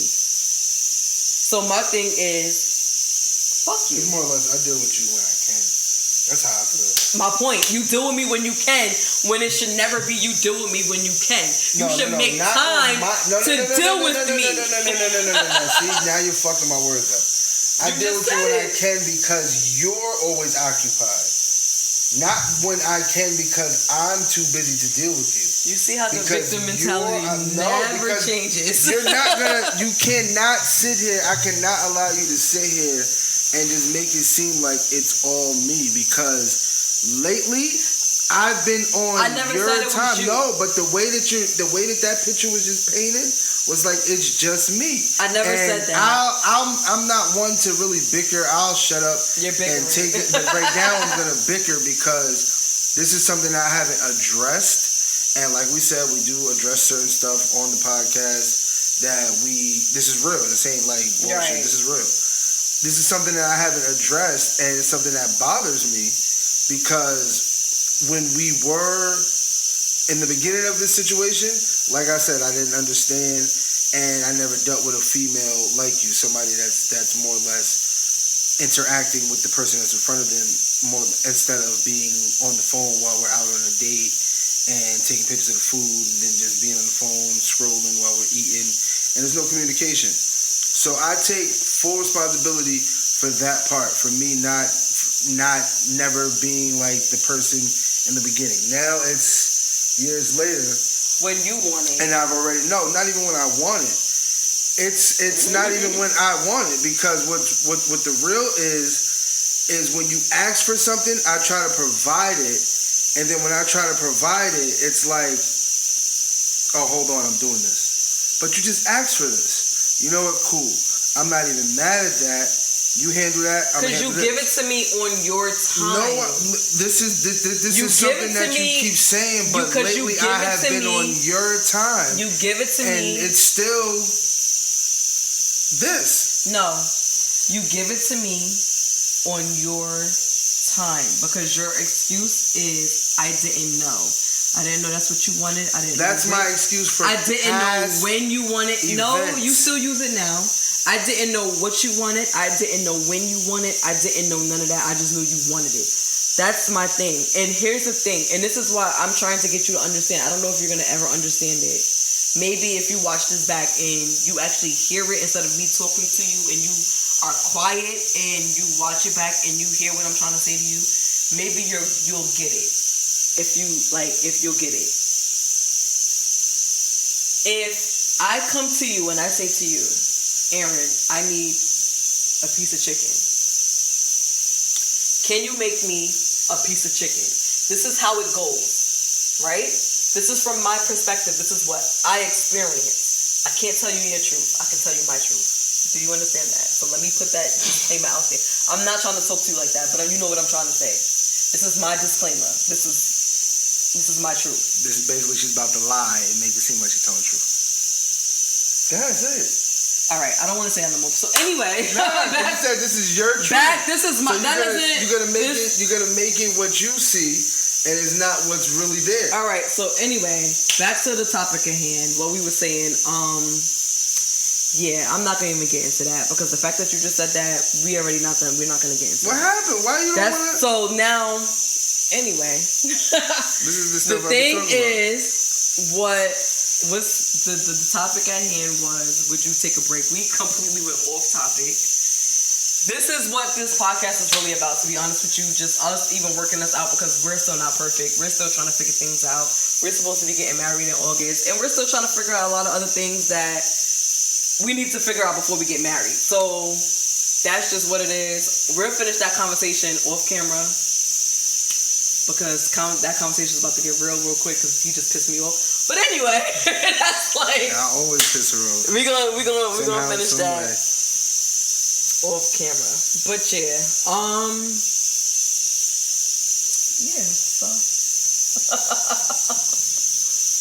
I don't know why the kids is running water, but they're running water. Toilet. Oh well. Yeah.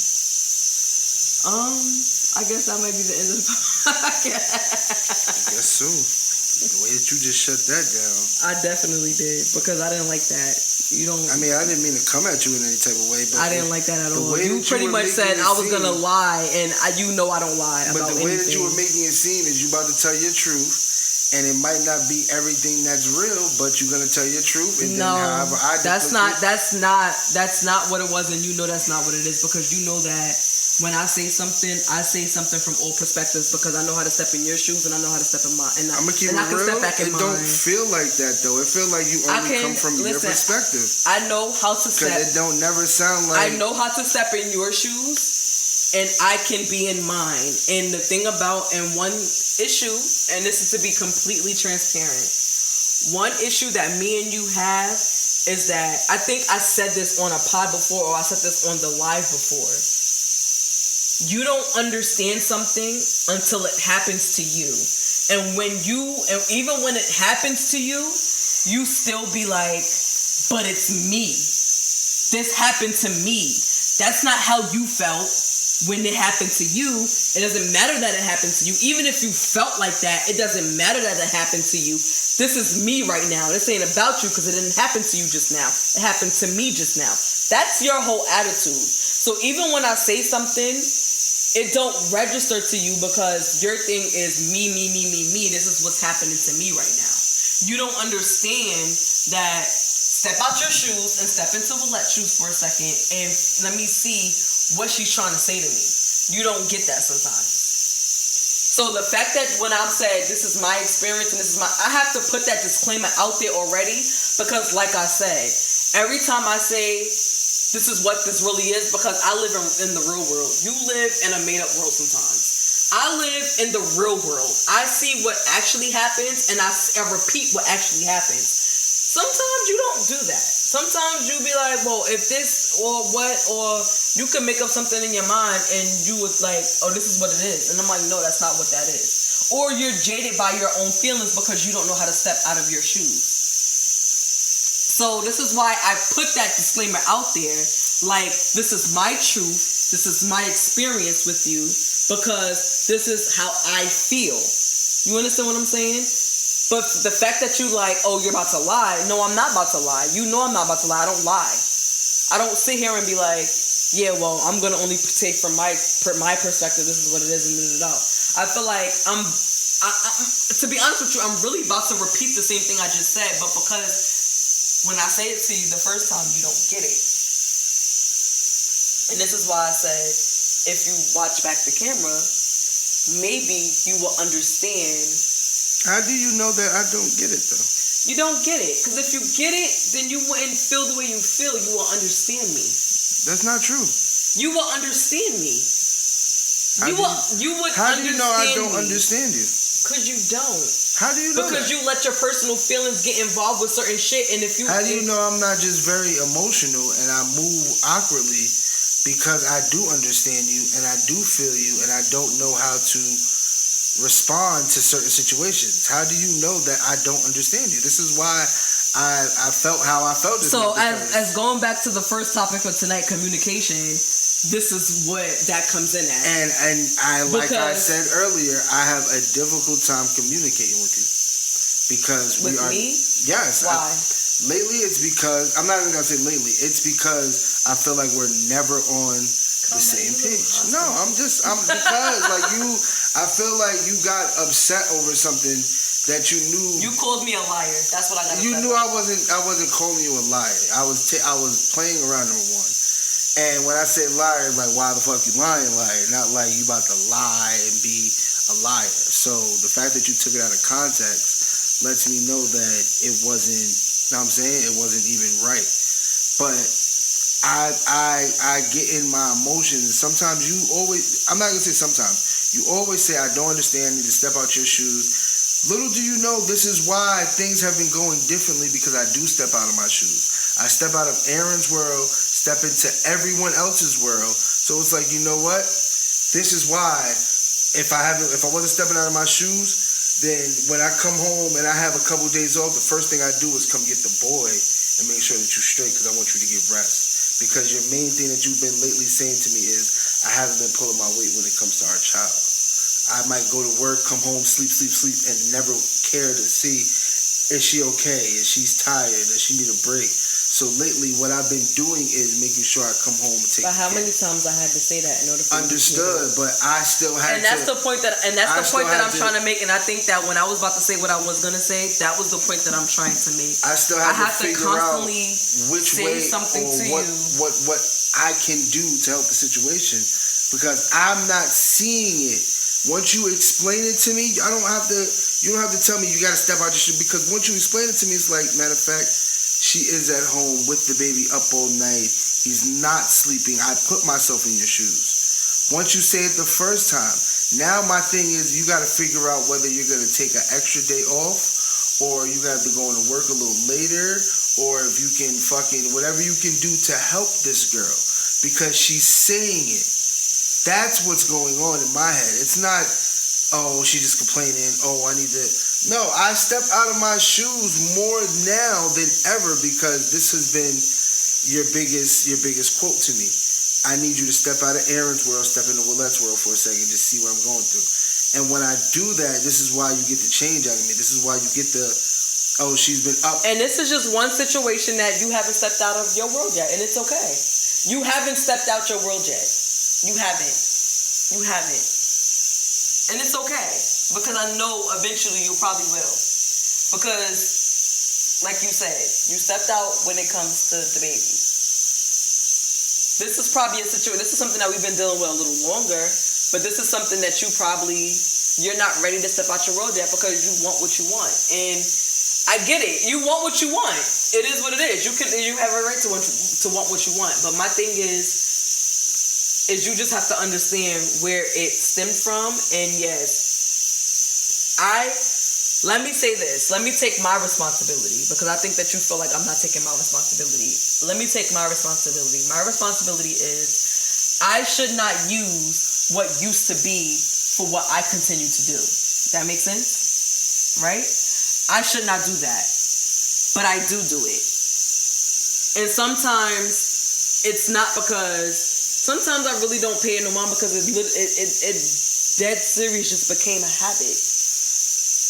And then there's times when I do it to make a point because you don't get it. Like, you don't get it. You're still in your world about it. And I know that it's going to happen eventually, but it's not there yet. So as long as it's not happening, I have to keep making my point. You don't understand something until it happens to you. I'm not a tick-for-tack person. I'm not a spiteful person. I never was that person. I never will be that person.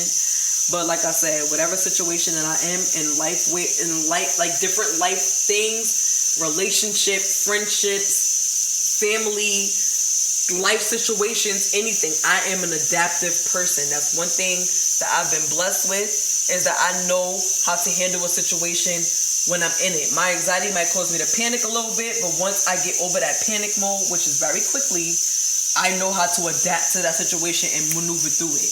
And that's one thing that I have to do a lot with you, because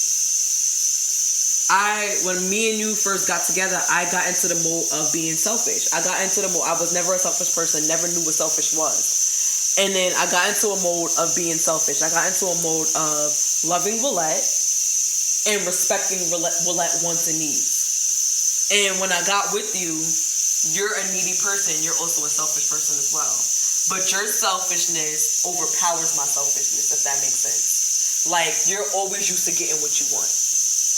And because I came, like a recovering addict, I came from a person that always gave in to what people wanted. It was easy for me to give you what you want, but then it was like, but you're not fulfilled.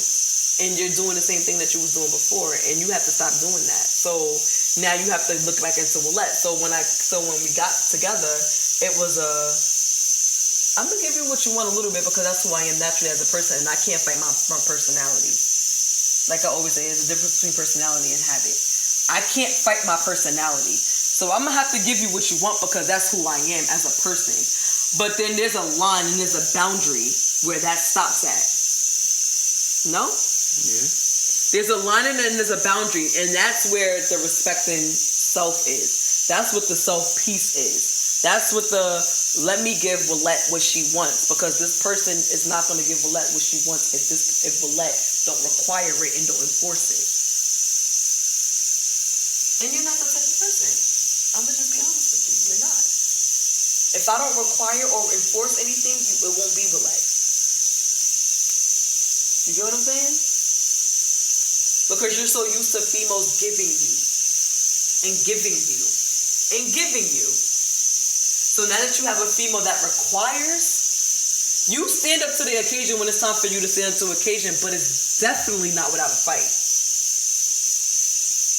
You fight. Tooth and nail. Even when you give in a little bit, you know how to fight. Because you give in a little bit and be like, I'm going to give you a little, but you going to give this to me, bitch. That's how you are. That is. I'm gonna give this to you. You want that piece of chicken? I'm gonna take the chicken out. I'ma season the chicken. I'ma even put it in the flour. But I ain't gonna fry it yet to give it to you. You know, you sure you don't want to Alright, I don't want chicken. I want lobster. I'm gonna take it out and I'm gonna season it and I'm gonna fry it. I'm gonna take it out, I'm gonna season it. But I ain't gonna fry it yet. Alright, Aaron. See, if you make my lobster for me, I'll fry your chicken. That's how you reel people in. I'm gonna make your chicken, but I'm gonna make it, damn. And then I'm the type of person that's like, nah, fuck that. I'm not making your lobster. You don't want it, fuck it. I don't want chicken, I don't want lobster, I don't want nothing. And you be like, alright, I'm gonna make your lobster. Fuck it, I'm gonna make your chicken. Fuck it, I'm gonna make your chicken. You start to see your chicken is in the pan right now, frying. You're not gonna make my lobster for me? You're not gonna do that? And because I am the naturally giving person, I'm like, you know what? Since you put it in the pan, I got you, boo. I'll whip up your butter sauce. You ain't even ask for butter sauce. I'll whip up your butter sauce. I saute that bitch. I put your little garlic in it. I put your little spinach in it. I get you a little whatever that you need, some asparagus, all of that. I give you the fucking works. The only thing you ask for is lobster. And I give you the works. And then you burn my fucking chicken. And I don't have the chicken no more. And you be like, I tried. At least I put it in the oil. You should give me credit for that. And then I be like,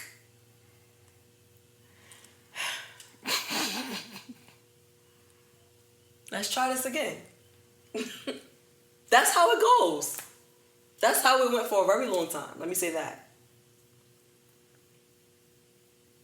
And then that's kind of how it is with the attention part. You want attention. And I tried to give it to you. But when I tried to give it to you, you didn't want it at that moment. You wanted what you wanted, what was convenient for you. And then when you started to want it, it was like, now you want it? Now that my focus is on something else, you want it now? You want me to drop every fucking thing and give you what you want now? No. I do that with everything else. No, I'm not dropping this. This is one thing I'm not fucking dropping. You're not getting that attention. Sorry. You're not. I'm sorry. I love you. But no. No. I gotta stand on something because you have to learn your lesson with something. Something have to give. You have to learn how to give. You have to learn how to do that. And I'm not talking about gifts. I'm not talking about rings. I'm not talking about necklaces. I'm not talking about earrings. I'm not talking about diamonds. I'm not talking about none of that because you can definitely give that. You have no problem giving that. I'm talking about you. You have to learn how to do that. And you can't compensate with, oh, I'm going to buy you fucking $1,000 earrings because you said you wanted to spend 5 minutes with me and I didn't give you that 5 minutes, so now you're mad at me, so let me go to the jeweler and get you $1,000 earrings. Because you know what I'll say to the earrings, right? I might wear them. I might put them on. But what am I going to say to the earrings for real? What am I going to say to the earrings? I don't care about them earrings. Exactly. Fuck them earrings. I'll throw your fucking earring with the, I'll throw your fucking earrings in a motherfucking ocean somewhere. Fuck your earrings. And your $1,000. I don't give a fuck. You get what I'm saying? We might have just worked out a problem. I don't know. We're going to see. We'll let you know on the next Never know. Who knows? We'll let you know on the next pod. That was... You see? That's what this is about. Helping y'all work out y'all's. Us working out ours. Basically. Right. Shit got real quick. Huh? So for the most part. We had 240. What you want to do, boo? Now he's solid. Yeah, I'm tapped out. Yeah, you shut down. You did? That's what happens sometimes to me, guys. I tap out. I don't like to argue. I'm very submissive. That's why I don't understand, but I tapped out. I tapped out like 2:30. Well, it's all right. Maybe next time. It's okay. We'll get it together, boo. One day. High five.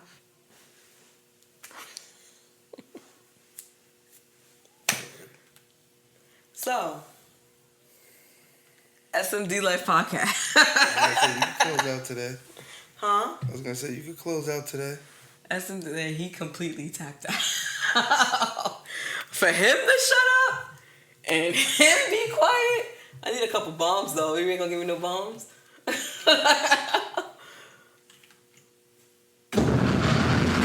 SMD Life Podcast. We're here. We're clear.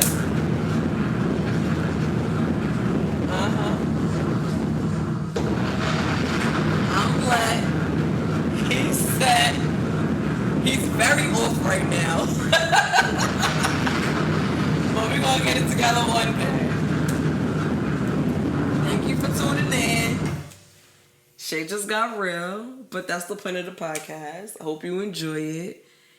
And good night. Happy New Year. Happy holidays to everybody. And I hope that y'all make y'all goals. Y'all commit to y'all goals. And y'all make 2022 a prosperous and healthy. Fuck COVID. And, good year. Work out your relationships, Sometimes it's good to talk it out. Communication, that was a topic. Communication and taking breaks. Communicate. If you need to take a break from the person, take a break. If you don't believe in it, learn how to communicate. Because that's just all it is going to be at the end of the day. So, deuces. Peace.